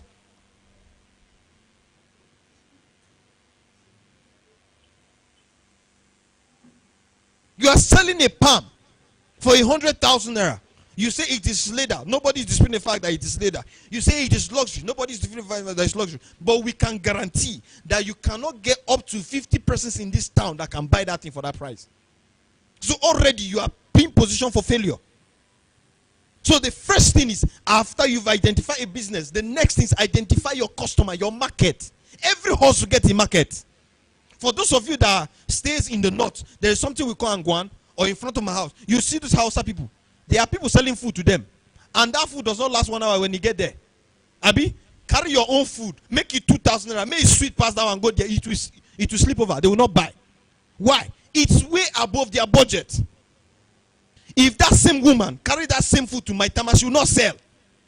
Though it's cheaper. True of us. So you have to identify your market. You don't start a business as a luxury brand because it's expensive. The only time you start a business as a luxury brand and you succeed in it is when you have a contact of wealthy people.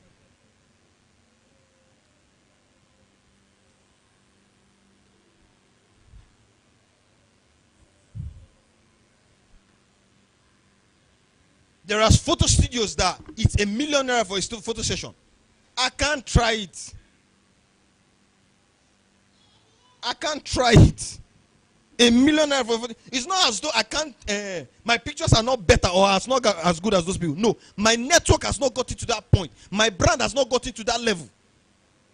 Have you noticed? You go to your uncle's house. You ask your uncle for 5K. He don't give you. He said money no day. But the same uncle of yours just buy iPhone 16 for his sister, for his daughter or his son that is barely 16. Meanwhile, you just need 100K to add to your business. The difference is value. Why will he give that kind of money to iPhone and not give you 100K to invest? It's value. It's value. So when you are choosing a business to start, when you are starting up a brand, you have you have to start a brand and identify the market. Except now, take for instance, there is Brains Agma Studio, Abi, established. Let's say 10 years from now, and now start Brains Agma Classic or Exclusive. I have built a brand already. So this one, a shoot session, let's say assume, and one outfit is 70K or 100K. They are assuming. That's not my rate. We're assuming. So now that one has been established. So I now want to penetrate a certain clientele, a certain demography, which is the wealthy. I now go and start another brand called Brains Agma Classic. That classic now, a shoot session is 1 million naira. If I do one shoot there once in a month, I'm okay. I will not starve. Do you know why? This existing Brains Agma will be feeding me. Why I am waiting for this one to grow. But you are just starting. You want to start with the expensive one. Are we here? Are you here? Mm-hmm. So you cannot also start up a business with a luxury brand or any kind of brand if you are feeding daily from the business, which is what I just explained. If that business is the one that's supposed to sustain you, you cannot start as a luxury brand. Why? Because your network or you have not penetrated the market enough to get that return in value. People have not perceived you to be that valuable. Have you noticed that some people, the cheaper you are, the more they will not patronize you? Have you noticed? The cheaper you are, the more they will not patronize you. He doesn't know what he's doing. He's fake. But the question is, how many of those kind of people do you have around you? So it's demand. Your business should be based on demand. How many of you know what is called bole? In Port Harcourt is a good business, true of us. In the north, they don't know what is called bole. Amala we sell very well in Lagos. Don't try it in Benue State. Or in the north. First of all, that's why is it black? It's supposed to be white. Tuwon shinkafa we sell in the north. They don't know what it is in the west. You have to know. Are we here? Are we here? So the best way to start in any industry is what we call apprenticeship system. The best way to start in any industry, any business, any field is what we call the apprenticeship system.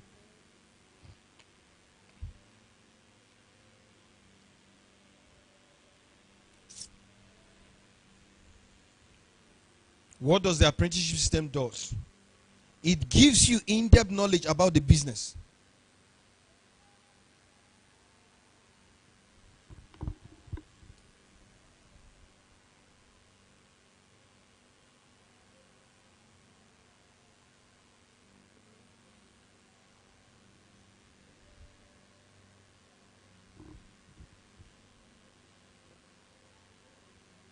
I've come to realize that no matter how vast read you are, there are certain things you learn by experience.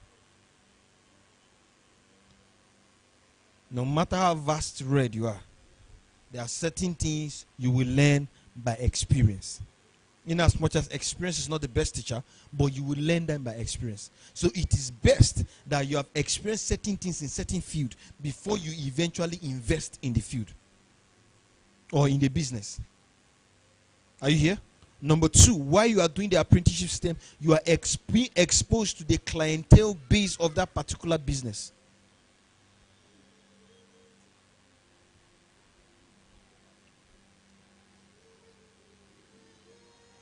Right now, electronic cars have started coming to Nigeria. True or false? How many electronic cars mechanics do we have?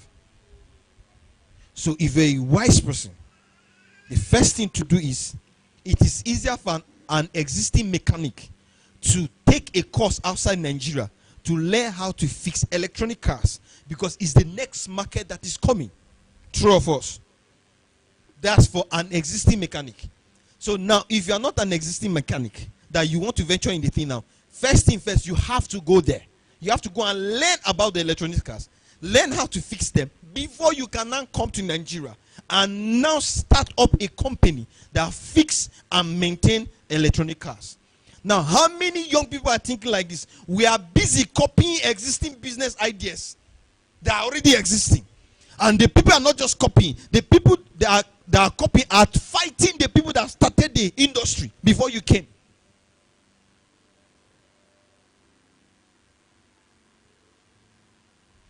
AI is coming. Robotics is coming. It simply means that in the nearest future, there will be robots. In the nearest future, computers will become common. It will be a normal thing. So therefore, as we will need technicians to fix these robots, to fix these computers. So if we are thinking futuristically now, you have to get a field or a study or learn this thing, because an era is coming where we are going to have maids in the house that are going to be machines, that are going to be robots. Who is going to fix them? Who's going to fix them?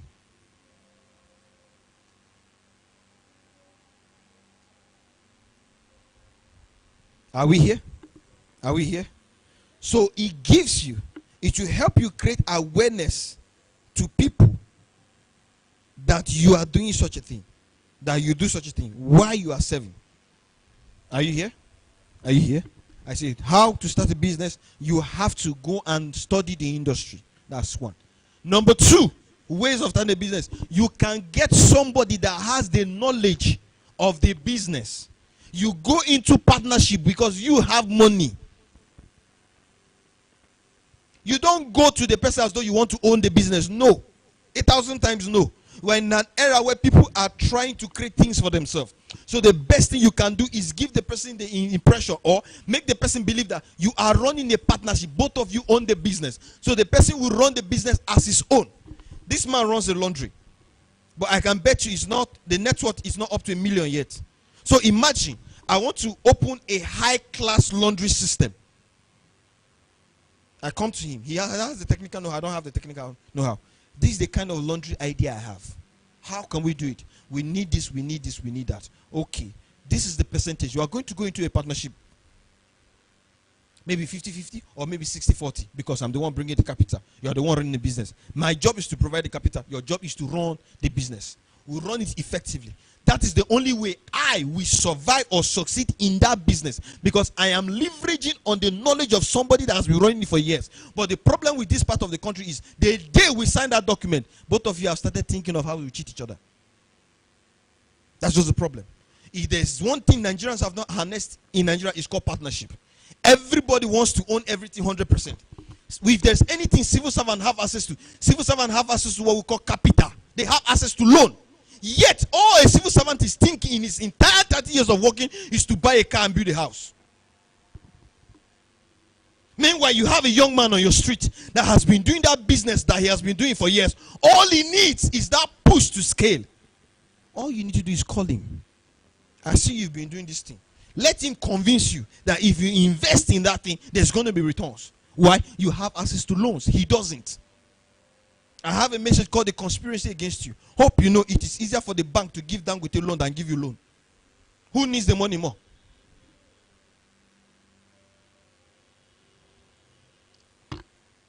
Partnership.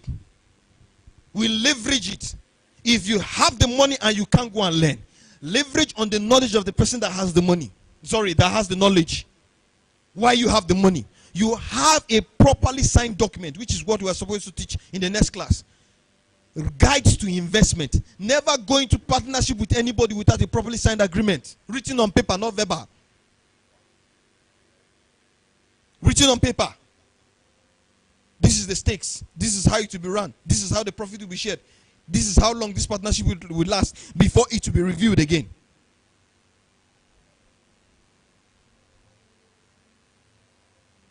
And don't be greedy if you are the one providing the money.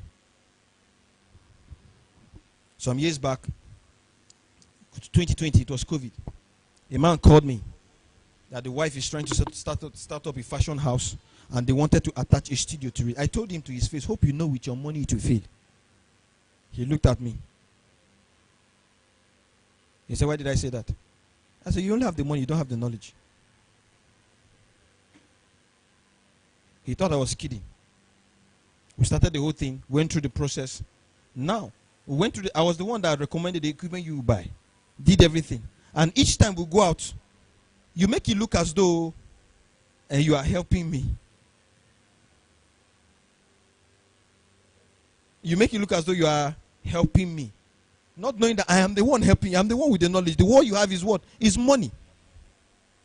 So while we're waiting for his camera to come, it was my camera we used to start. I didn't have money. You come, you look at me, it seems as though I don't have money. All through. Now, if you were to come to me as a consultant, for me to consult, hope you know you pay before I start anything. Before I tell you what to buy, whether to buy a pin or a needle. If I were to consult on that note, you didn't give anything, you didn't do anything. In the entire process of 3 weeks that I was going, he gave me 3,000 naira. I looked at him one day, I said, I'll not do it again. Till today, the studio didn't stand. Till today, it didn't work. If you are out there to use people, one thing is guaranteed. Nature will fight you. Till today, it didn't stand. Why? One of the most difficult things to do as somebody that has money is to employ a skilled person. He knows he's the one that has the skill. He knows. He's not daft. The only thing you have, he doesn't have, is money. If he leaves, the organization will be affected. This will now lead me to tell. There are certain people that are difficult to replace. Some people are irreplaceable. Hear me and hear me well. You are looking at that staff for granted. That person that makes sure everything is done in the car, you're looking at him for granted. You're taking it for granted. You think it's your pin or 200K you are giving the person that's giving. The person will get another place that will give him a better offer. The person will leave. I met a man that drove a man for 30 years. That's a man. I met a man's driver that has been his driver for what? For 30 years. I asked the man, in our country where we are today, everybody wants to do his own thing. How come have you driven this man for 30 years? And he asked me a question. A man that has built a house for you, that has given you a car, and trained 3 of your kids in school. Wait till you get the look for life. Say where I want to go. That's the entire thing he's trying to achieve. Build a house, buy a car, train his kids in school. And somebody has helped him do. So where is he going to? So do you think the man that has helped him achieve those things is daft? He's not daft. Loyalty is not cheap, but it's also expensive. To keep certain people, you have to make them comfortable. Hear me and hear me well. Man is primarily selfish. A man will always look for where it's greener. If you want an Abioye, you have to be an Oyedekbo. Are you hearing me? To keep certain people, you have to make them comfortable. A man will leave you to a place where he will get his daily bread. If he's with you and he doesn't get his daily bread.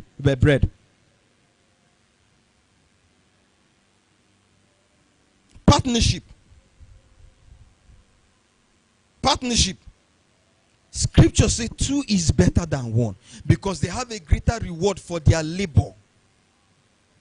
That's why if a couple come together and said we must achieve this wealth thing, there is no telling to the length which those couple will go, because everybody's putting their heads together to get to where they were getting. Which is the reason why I like this lady called Madame Ibuku. As when she met her husband, she was aiming higher than the man. But they came together. They have built a legacy together to the point she's okay, but her okayness is not close to her husband's own. Imagine she was disrespecting the man at the time. 2 is better, and have this in mind. 2 is better than 1. My wife asked me one day that, will you leave the system you are now when things get better in ministry? I said no. He said, why? I said, I would rather leverage on the system that I have now than leave it to go and start mine. I have a friend and a partner that will do everything together. If I have 10 million naira now, I'm giving him 5. If I have 20, I'm giving him 10. Reason being that we have built a system together. It will be foolishness for me to leave that system to go and start another one. No, I would rather leverage on that partnership that we have existing. He has acknowledged, I have acknowledged that we being together has profited us better than we doing it separately. Both our companies are registered separate entities, but there's an understanding we have in working together.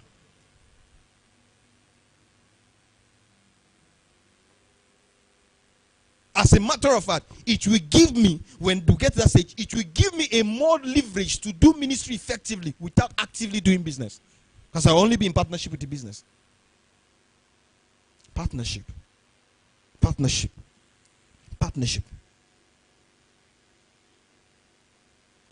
Learn it. 2 is better. If you don't get anything in this session, get this one. Partnership.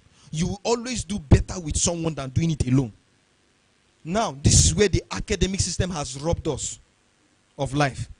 In school, hope you know working together is called cheating. But in life, you cannot survive working alone. You need people. In school, to write your exams, if you ask somebody question your exams, it's called cheating. In life, if the life challenges and trials come, you try to fix them alone, you will die. There are certain burdens you can't carry alone. That's why the people in ministry, what they keep praying for is, Father, send us men to help us carry this thing. In business, it's the same. In business, it's the same. If there's anything that is difficult to get now, it's a lawyer employee and a dedicated staff. They are difficult to come by. I found an irony in life. Good staff have terrible bosses, while good bosses have terrible employees.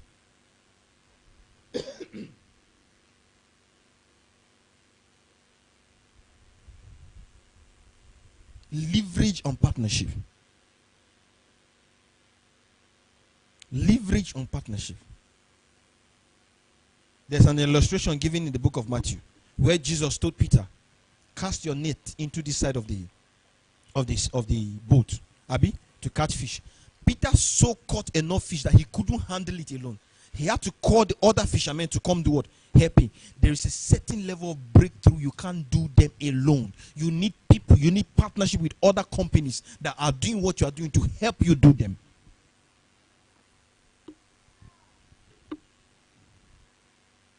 One of the limitations we have as craftsmen, as media people, is you cannot be more than one place at the same time.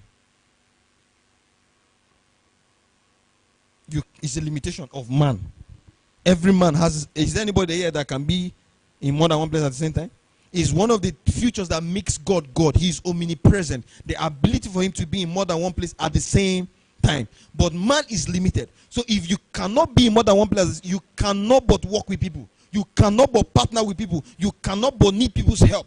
And you are behaving as though you are on an island, you can survive without people. You can't. Man was never designed to be independent. Man was designed to be interdependent. I need nobody. No worry. Keep breathing. Keep breathing. Are we here? Are we here? Are we together? Are we together?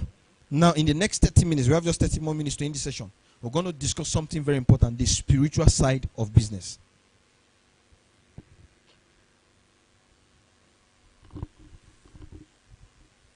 Anywhere you find people habiting, anywhere you find a community of people, there is something that happens there. It's called commerce, buying and selling.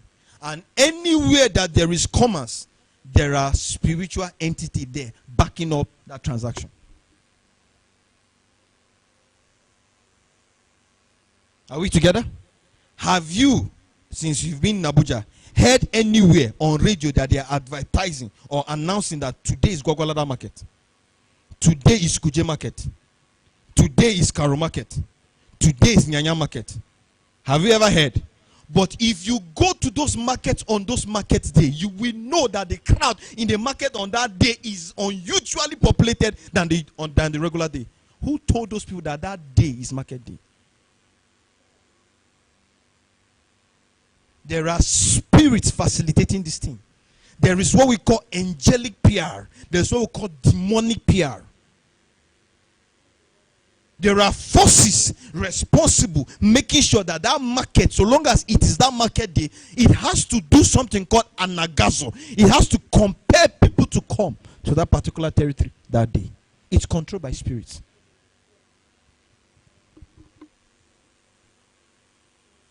Are you here? And do you know the amazing thing? The people doing business on this other side, that they are not believers, they understand these principles more than us. If you are in the north and you go to the market, you see people wearing this thing.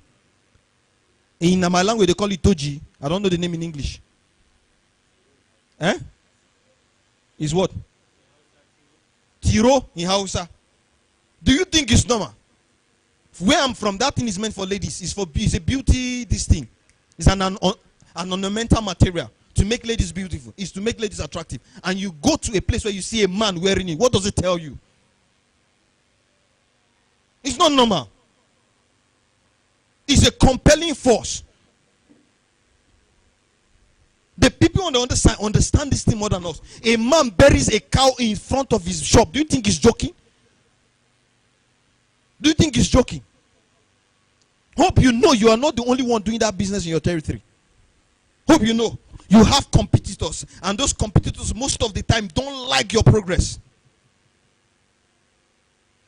There's a principle in economics that people doing a particular business or selling a particular thing should stay in the same environment.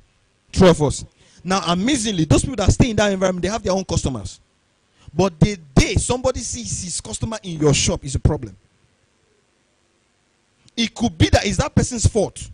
Maybe the bad habit that we're talking about, the person did something, didn't treat the customer properly, the person now went to your own place. You now becomes a problem for you. Now take an instance, that guy now has an altar where he goes to. You don't have. You are doing good person, good man. I've not offended anybody. Nobody will do me anything. You're joking. You're joking. Hear me and hear me well. 80% of people doing business in any industry are not normal.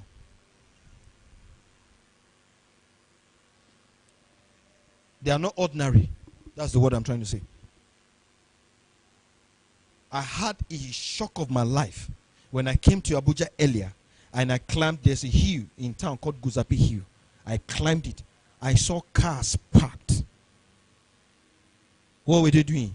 Salaprakapa. Everybody, big cars. They were praying. And I called one. It was a Saturday. Say, this is how we are protected, though. The industry we are, we know the people that want to kill us. We know. It's not as though they don't know. They know. I told you in our first class that the primary aim of any business is to make profit. If you don't have an income, you will beg or steal. That means every businessman, it is that business that is putting food on his or her table. And you now want to come and take the food out of his table. What do you think he will do to you? What do you think he will do to you?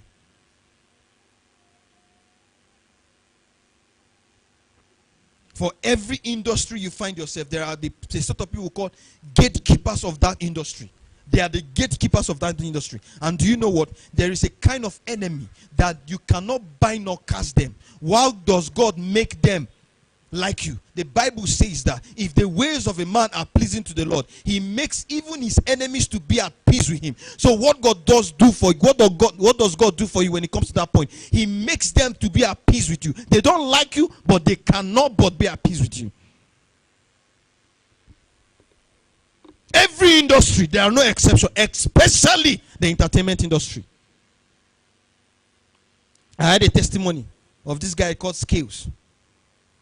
Now, what blew my mind in the testimony is that he was invited to Shiloh by Timaya. That's the interesting part. Now, Timaya invited him to go Shiloh. Timaya! And he said, he made a prayer point. He made a prayer request. They gave them the prayer request. He said, give me a hit or a song that will change my life. And according to him, that song that came after that meeting is what we call Shake Body. As I'm talking to you, Adidas has signed a deal with him with that song after 5 years of releasing the song.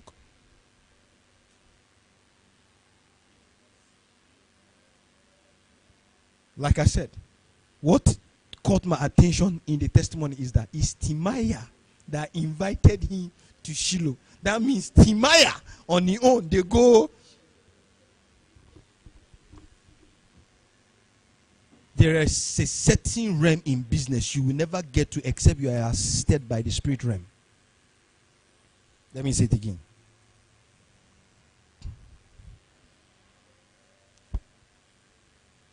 There is a certain realm in business you will never attain until you do business with the spirit realm. Until the spirit realm is at peace with you. I can't forget 2020. Myself and my friend Pastor Nobu, we were on the streets of Kwarimpa, barefooted by 2 a.m. We were barefooted. I just took my wife home and she saw certain things. This our little level that we are. It seems as though we are the savior of the family.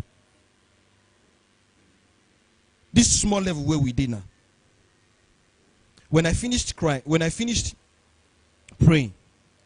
on this particular year, on my birthday, when I finished praying, I'm not usually not accessible.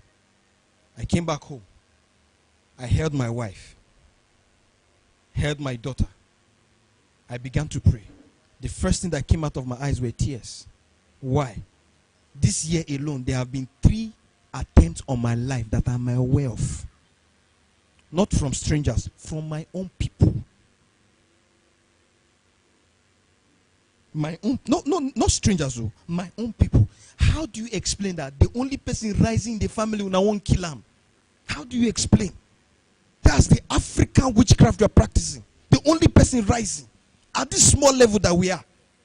I held her, and the next thing that flowed down my ears or my eyes was tears. Because when they called me that this has been the attempt, this number of times they've tried, this particular period they've tried, I was like, if the Bible says, if not God that had been with us, the enemy would have dealt with us. We're on the streets of Gorimpa, 2 a.m. Myself and my friend, Pastor Nobu. I was barefooted. I was angry. Do you know what it means for you to walk and you are not seeing the results? Some of you are trying to break generational curses of 10, 15 years, of 10, 15 generations, 4 generations. You are the first person aspiring to be a millionaire in your family through business, and you think it will come on a platter. You think it will come on a platter. We're on a 21 days fast. On that day, we're praying and we're led. Say, Baba, we'll come out. I left my shoe. We're walking like madmen. We're shouting. Police come, they pass. You know, whatever thing is wrong with them, then they handle their matter. We're shouting. I was angry. That was when I had my first breakthrough. After that incident. Ministry was not going anywhere. Money no day. It's compensating if ministry is not working, business is working. None was working. I wasn't married at the time. There are certain people that sees you as threat in their industry. They don't like you for no reason, but they see you as threat. And you come with your innocent you, and you think you just prosper. You're joking. There's this guy that has just been killed, this fish guy. That's all over social media. Waiting into person. What did he do? Mohbad was killed at the point of his breakthrough. That Green died at the point of his breakthrough. At the point of their break, you think the word, because you are innocent, you are good with everybody, everybody is good with you. You're joking. For you to break certain realms, you have to do business with spirit to conquer the forces that are opposing you, the forces that don't like you, and the forces from your own household that don't like it. There is some set of persons that so long as they have gotten something before you and you get it, it's not a problem. It becomes a problem when you get it before them. Take for instance, if I have a graduate now and you call me, I have graduated, congratulations, we did it 5 years ago. Congratulations, uncle, I've just bought my first car. Congratulations, we bought our first car 10 years ago. And it was a Corolla. But you now call me, I just got my first car. It's a GLK. GL what? GLK. It becomes a problem. He has not bought a GLK yet. He has a problem if you are the one going ahead. Are you with me? Are you with me? The people you are doing business with are not ordinary people, neither are they normal people. You can't afford to be normal. You can't afford to be normal. Have this in mind. If you are the first one trying to break the horns of poverty, trying to break the back of poverty in your life, hear me and hear me well. It will require you to do business with God in deep waters to break it out. Hope you know Solomon's wealth didn't come from doing businesses in as much as he did businesses. Solomon's wealth came when he had an encounter with God. Say, ask ye anything. He asked for wisdom. Say, you have asked for wisdom, therefore I will give you wealth. Then the business he did in the physical only complemented what was given to him in the spiritual. If you think it's by the car you want to sell, the car you want to import, the things you want to do, the services you want to render, that your wealth to come by, you are joking. And if you think, and people tell you that Chinese people are not praying, but they are making progress, you are joking. Every Chinese restaurant in Nigeria, enter, the first thing you will see that will welcome you is an idol. It's an idol. The first thing that will welcome you is an idol. The Indians have over 200 gods. They don't eat cow anyhow in India. Go and kick cow anyhow, they will deal with you. Cows are considered sacred, they are gods. Serpents are considered sacred, they are gods. An average Indian bring his gods to his business organization. An average Chinese person, Asian, bring their gods into their organization. You are scared of praying. You need someone to pray. You need inspiration to pray. You need someone to do the things you ought to do. You're joking. They are not nice people. Asians, Indians, I've worked with them. They are not nice people. Only a few of them that are nice people.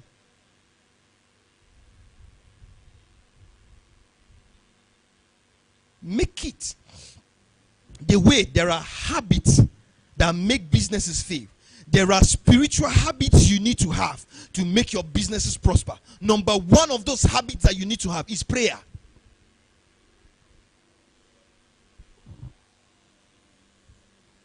Thank you. It's prayer. You cannot but pray. As a person, there is one day, second Sunday of every month, we do a minimum of 5 hours. We are not doing it necessarily because of ministry. That's what I'm saying. This is a business webinar. We are doing it because it is part of the things required to break even in the business world. When I mean prayer, I don't mean 5 hours, 2 minutes devotional prayer that you do every morning. Thank you, Jesus. Thank you for waking me. Bless mommy, bless daddy. No, that's not what I'm saying. That's not what I'm saying.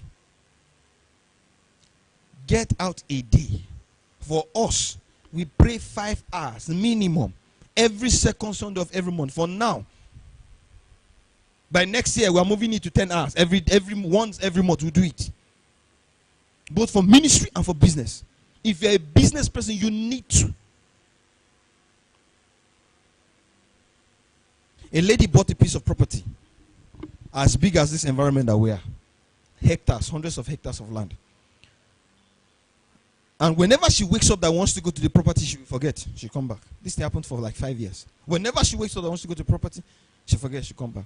Now, I have a mentor called Dr. Olumide Emmanuel. He's the one that shared his testimony. So he has a group called the Billionaires Conclave. They are doing this thing we are doing here, but they're on a bigger scale. The people that come, that's why I told you, one of our visions for this meeting is to raise billionaires. In how many years? In 5 years. So, in one of the meetings that they had, the woman came.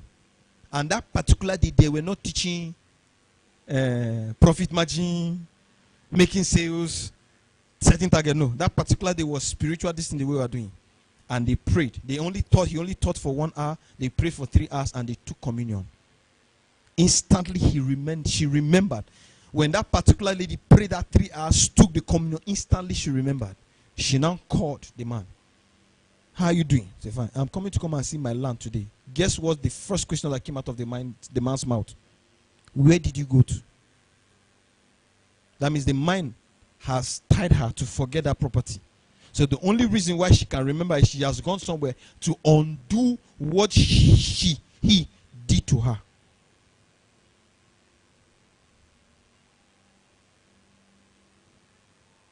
You cannot afford to be normal and ordinary in the business world.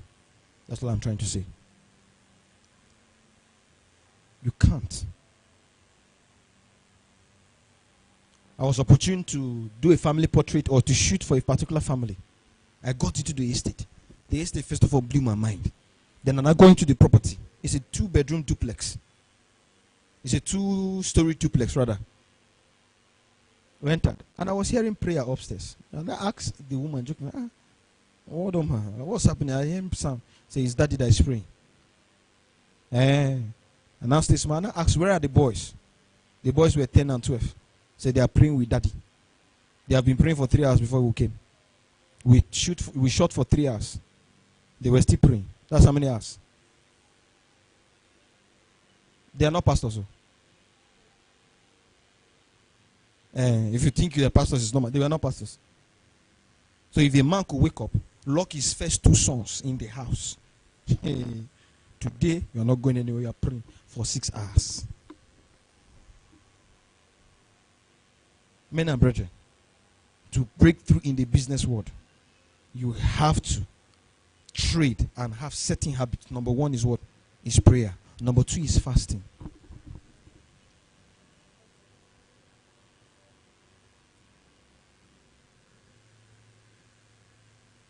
For every position you are occupying as a business person, there are 101 people that want that position. And not all of them are conscious enough not to think of harming you. Some are ready to go the extra mile to hurt you. Some are ready to go the extra mile to take you out of that position because you are the one hindering what they consider as promotion. You have to leave that place before they will be promoted. The scripture says there is a kind that does not go except by prayer and fasting. Scripture says there is a particular people that need to be at peace with you. There's a set of persons. How do you appease them? You have to render sacrifices in the realms of the spirit that supersede the one they have given. Are you with me? Are you here? There is a kind that does not go except by prayer and fasting. Make it a point of duty as a businessman. Once a week, twice a week, you are fasting. I also heard this testimony from the same Dr. Olumide Emmanuel. He said one of his mentees is the person called, the comedian called Gordons. How many of you know him? So he was trying to reach him on one particular day, and he couldn't reach him. And he was not able to reach him after that day. So I was trying to reach you on a particular day. So that day is my day of praying and fasting. I don't come out, I don't do anything. The same Gordons that you consider. There's a day he doesn't go out. Are you here? As you are imbibing those habits that will make you succeed in business, you also need to imbibe spiritual habits that will enable you break even. Not just to break even, to protect you. To protect you. Don't let anybody use you as a scapegoat. Don't let anybody use you as a lab rat. Are we here? Well, number 1, prayers. Number 2, fasting. Number 3, there's what we call sacrificial giving.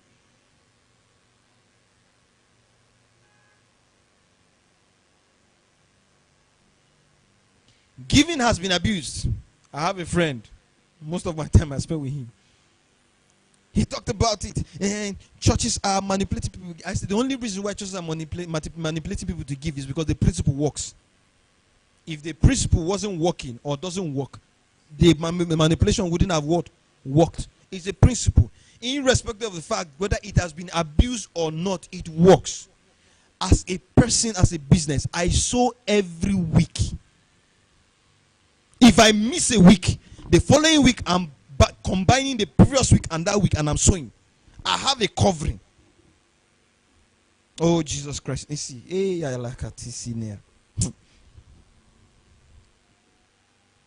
It's a principle that the secular guys hope you know. There is nobody that does more charity than wealthy people. Hope you know. There is no set of people that does charity more, whether they are posting it online, whether they are doing it does not. They are doing the principle. They are doing the principle. Hope you also know another poor man cannot help another poor man. A poor man cannot help another poor man. They can't help each other. They are in the same problem together. Both of you are in the same well. You cannot help each other. One person has to come out first before the person that is out will help the person that is coming out. So if we are teaching about, there is a giving that you give. Say there is a portion to give. The seed that God gives seed and bread to the what? To the sower. But there is a kind of giving that you sow both the seed and the bread. That's what we call the what? The sacrificial giving. As a person, it's personal. I'm not teaching you to give to me. I'm teaching you a principle. Every person that is doing well in business is servicing an altar. So it's either the person is buying cow that is worth over $1 million to give to the altar, or is actually giving money literally to the altar. You choose one. Every person doing well in any business either has a chief priest or a high priest. You choose one. Our high priest is Jesus. However, there are certain principles we need to do to facilitate the sacrifices which Jesus had done on the cross of Calvary. I don't need to bury a business I don't need to bury a cow in my business. Jesus, in the rest of the spirit, the highest form of sacrifice is the blood. And the one higher than that one is the blood of a virgin. Is the highest. The blood of the virgin. Jesus was not a virgin. Jesus was sinless. So his blood has more efficacy and potency than any form of sacrifice you offer on any altar.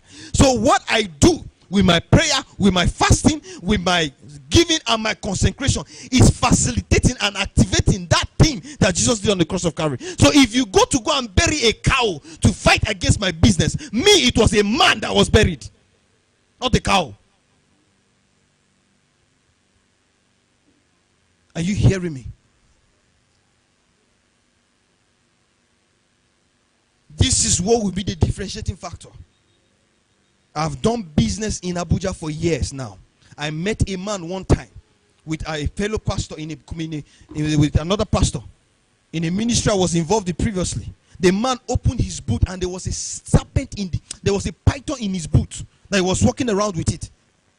He opened it the first time, we didn't see it. He touched our eyes. We saw something.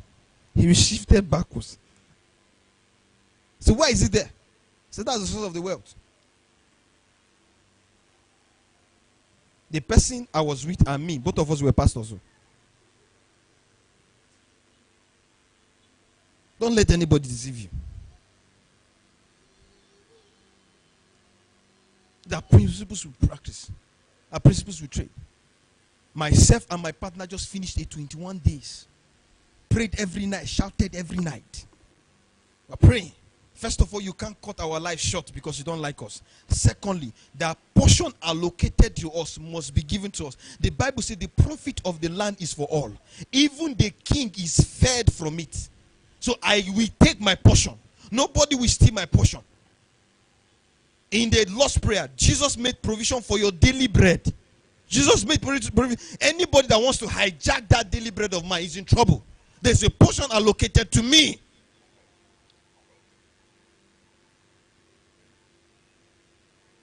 You have to make up your mind. When they say pray, it's not a matter of whether it's church or not church. It's a matter of you.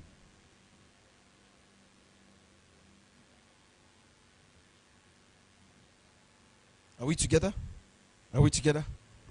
Now, I said this to say, we are going to pray for the next couple of minutes. But next meeting, the first session we're going to teach. But the next session, the second session, after breakfast, is prayer. Or we pray when we come. We take breakfast and we take the teaching. But one thing is sure is that next business webinar, we'll be praying for 1 hour minimum. Why? You are praying specifically for businesses.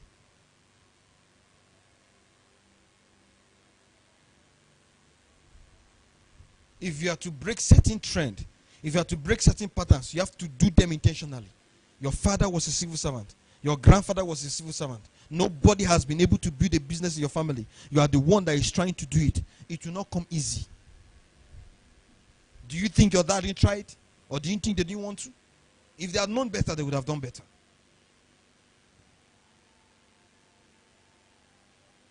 Are we here? In the next couple of minutes, you're praying one simple prayer point.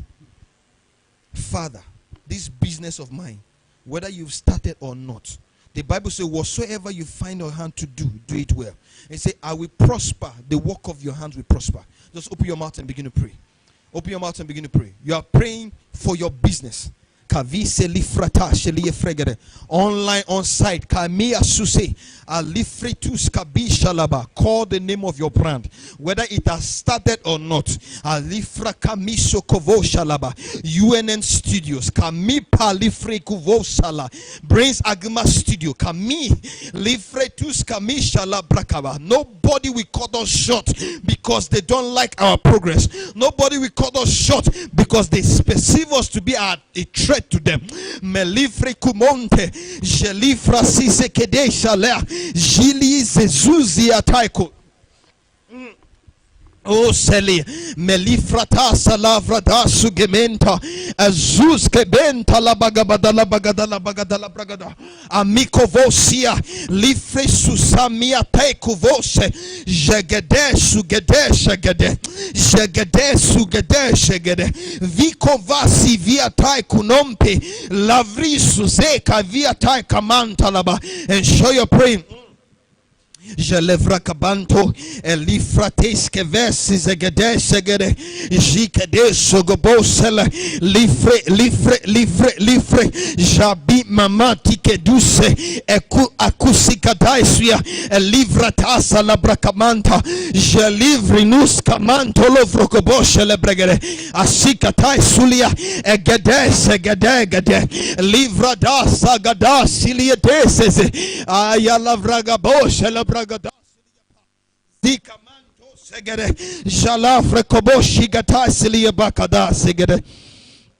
in Jesus' name we pray.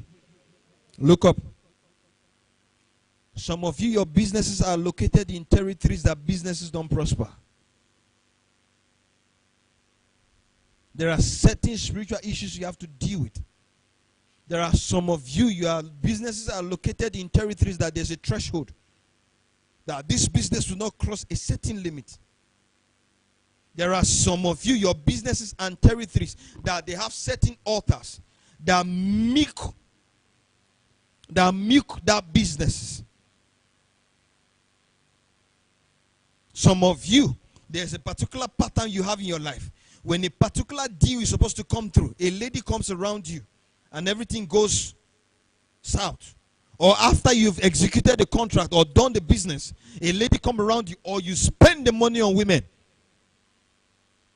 There's an altar in that territory funding that particular habit.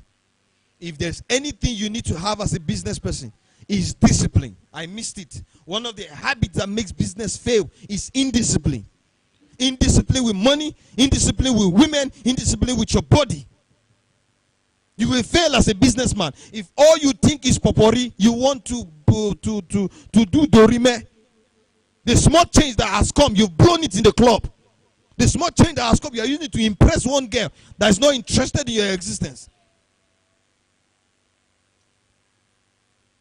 Are facilitated by authors of that territory.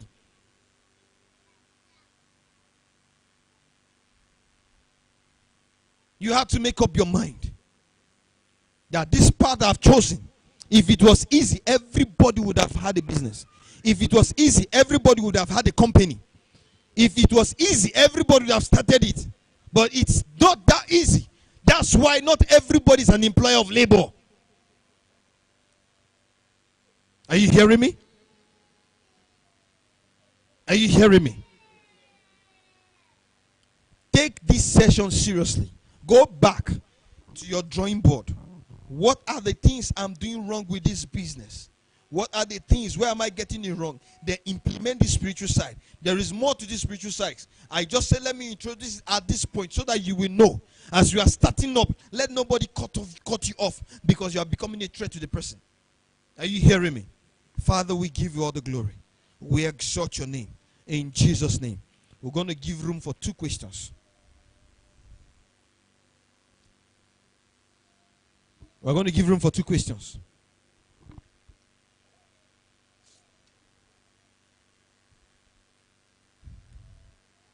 No questions? Okay. Is there a second mic? Francis, help us with the second mic.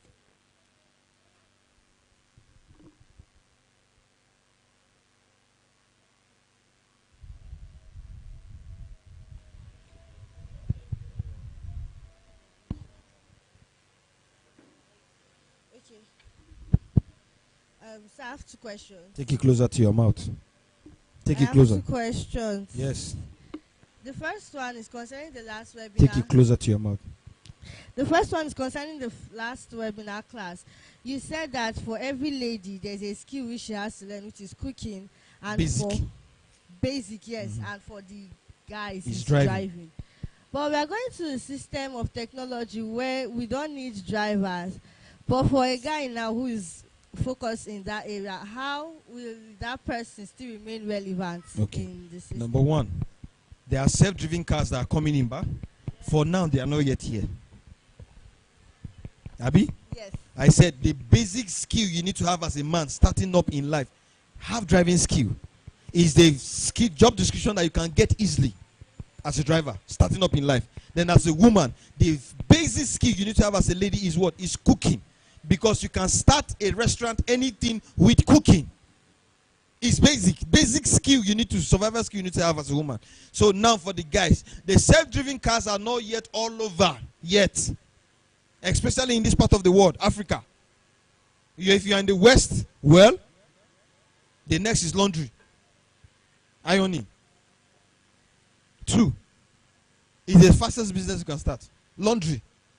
The fact that I give you my clothes to launder or iron for me, it doesn't mean I can't do it. It simply means that I don't have the time to do it. That's just simple. Now, there's a cheat code to life. We all have 24 hours a day. However, I can buy from your time. That's why I am against this habit of I have to go to the market to go and shop and come back, sit down and cook and eat and wash. I will go and eat to save that time. I'll go to the restaurant, buy food and eat to save that time, to save me in that time. Because that time of going to the market to go and shop, buy all those things, to come and do, I'd rather go to the restaurant. Those days that I wasn't married though, even now that if she's not around, I'd rather go and eat. Let me confess. She went for training and she came back and saw a homemade dish. And she asked me, babe, you cook? I said, eat food. Stop asking questions. I didn't cook. I got into trouble because she wanted to go to the market and go and get the size of meat I bought. And I went there and the guy didn't give us the same size of meat. She now asked again, that place you bought that meat that day that you cooked. I say, stop asking questions. I didn't cook. I bought the food.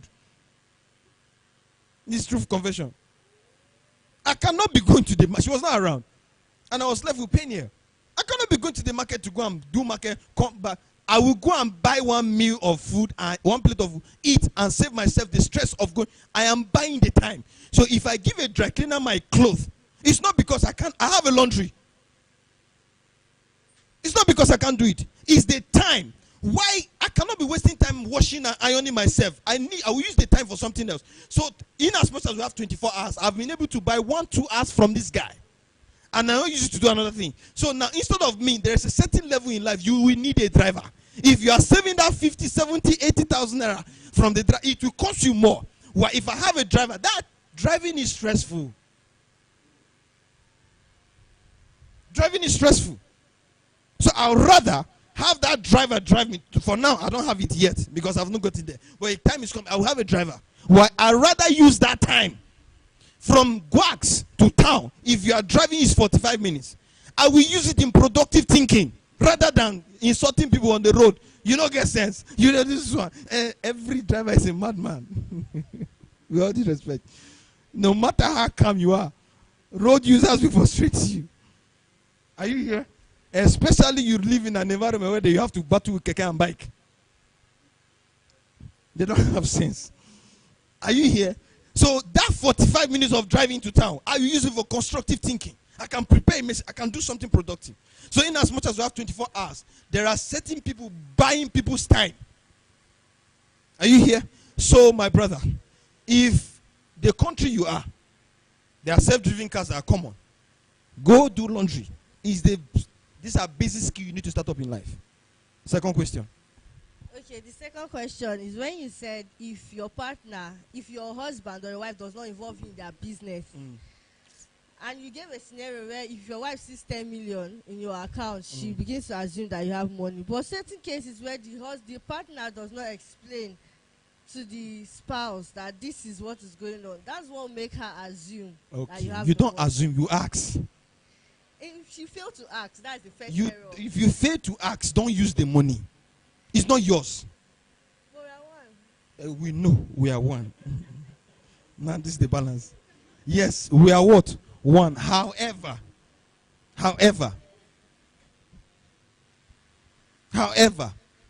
there are certain things you do, you have to ask. You don't assume. Why? I've explained that. I am a businessman.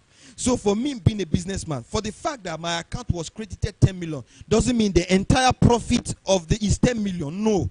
The business the job have to be executed. I have to pay people. I have to pay for labor. I have to buy materials to execute the job. And because you saw it and assume we are one, you assume the money. 1,000 times no. You ask. Do you understand? And let me now tell you something that will help your mind. Don't go and be checking your spouse's account balance. That's where the temptation comes from. Don't go and be checking your spouse's account balance. Reason being that you will see a figure there and you will think it's his own. It's either you will use it or ask him of money and he will tell you he doesn't have money. You don't think he's lying. There's a tricky part of being business. All money is not our own. I have a policy. If I am paid for a job upfront, let's say I bill for a job 5 million or 1 million upfront, and you pay me upfront, what do?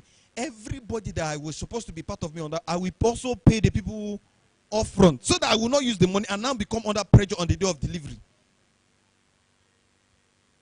It's common wisdom. It's common sense. So my auntie, my point is, when you see money in your spouse's account, to deliver you first, don't check the person's account balance. But for any reason whatsoever, you saw the you saw the figure that is there. Ask. Let me now say this in respect to this. There is a common trend that is going on right now. Scam. Where people are looking for ways to launder money. So somebody contacts you. How much will it cost you to do this thing for me? 2 million, 3 million, 5 million, 10 million. The person sends the money into your account. The person now calls you, Alpha, I've changed my mind, though. Please do a refund. Before you do the refund, get a police report. Or request that you will refund the money back to the account that is coming from. Especially if the person provides another account number that you should refund into the account number. Reason being that that money is coming from somewhere. You don't know the source of the money. The person is trying to use your business to launder the money. If that money is being traced, it will be traced to you. And if you can't account for it, you will be held responsible. Are you here? So as a business person, if you deal with chunk of money, right now, let me also, this is a business class. There is a certain money that gets into your account. EFCC will be notified. My corporate account personally has not seen 50 million. So if the day it sees 50 million, EFCC will be notified. I will have to explain. That's one. Number two, if EFCC does not consider me valuable enough to have such a money or to receive such a money as it's also a problem. Let me give you an instance. It is easier for you to give Dangote 100 million. He has a track record. You will not ask him questions. But the day you send me 100 million is a problem. I've not done such a project before. And my net worth now is not up to 100 million yet. So how come they are giving me a job worth 100 million? So I will have questions to answer. This is a business class, so I'm teaching you. So what is the wisdom?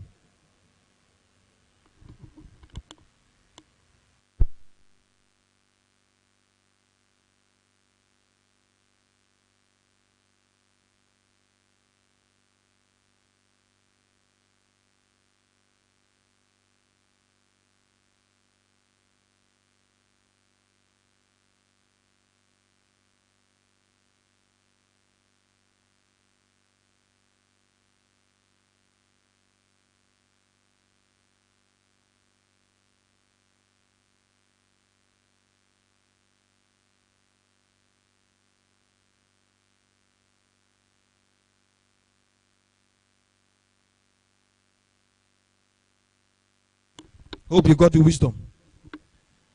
Last question.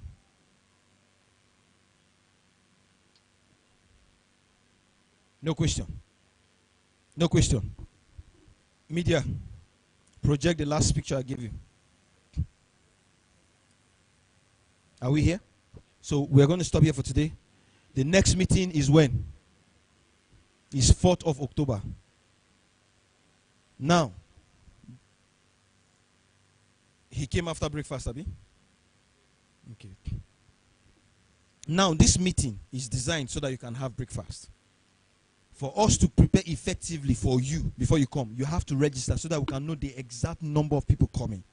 So it simply means that if you don't register for the meeting and you come, you put us in a position that we don't want to be. For now, continue. For now, we cannot send you back. But it's get to a stage, if you don't register for the meeting, you'll not be given admission into the hall. But for now, we don't want you to put us in a position where we didn't plan for. So that meeting now has a link for registration. So if you want to be part of the next meeting, you are seated here. Even if we project it, not be able to access the link. Should you project the link or we send it in the various groups? So for now, after the meeting, the links will be sent in the various groups. Register for the meeting so that it will enable us prepare effectively. Are you here? Are you here? And if God is leading it in your heart to support our breakfast, to make it more, you understand? To make it more, meet this lady with the red cap. To drop anything God is leading in your heart. To support the breakfast. Are we together? Ma? What? Thank you. God bless you, my dear. There is a barcode there to scan for registration. So after the meeting is going to be there, just go scan it. You register. Everybody seated here. You register for the next meeting. God bless you, my dear. I didn't even look at it properly. Are you here? I've taken time to explain. This meeting is once every month. It's a business meeting. It's for business people. We have a vision to raise millionaires in the next 5 years and billionaires in the next 10 years. Are we together? Are we together? Father, we thank you. We give you all the glory. We exalt your name. Thank you for today's session. Whosoever is under the sound of my voice that has become a threat to anybody, that is making plans on terminating the person's life, Right now, in the name of Jesus, I declare you touch not. As the mountains surround Jerusalem are surrounded the pillar of fire, you are preserved and protected. In Jesus' name. In Jesus' name. Thank you very much. See you October 4th. Thank you.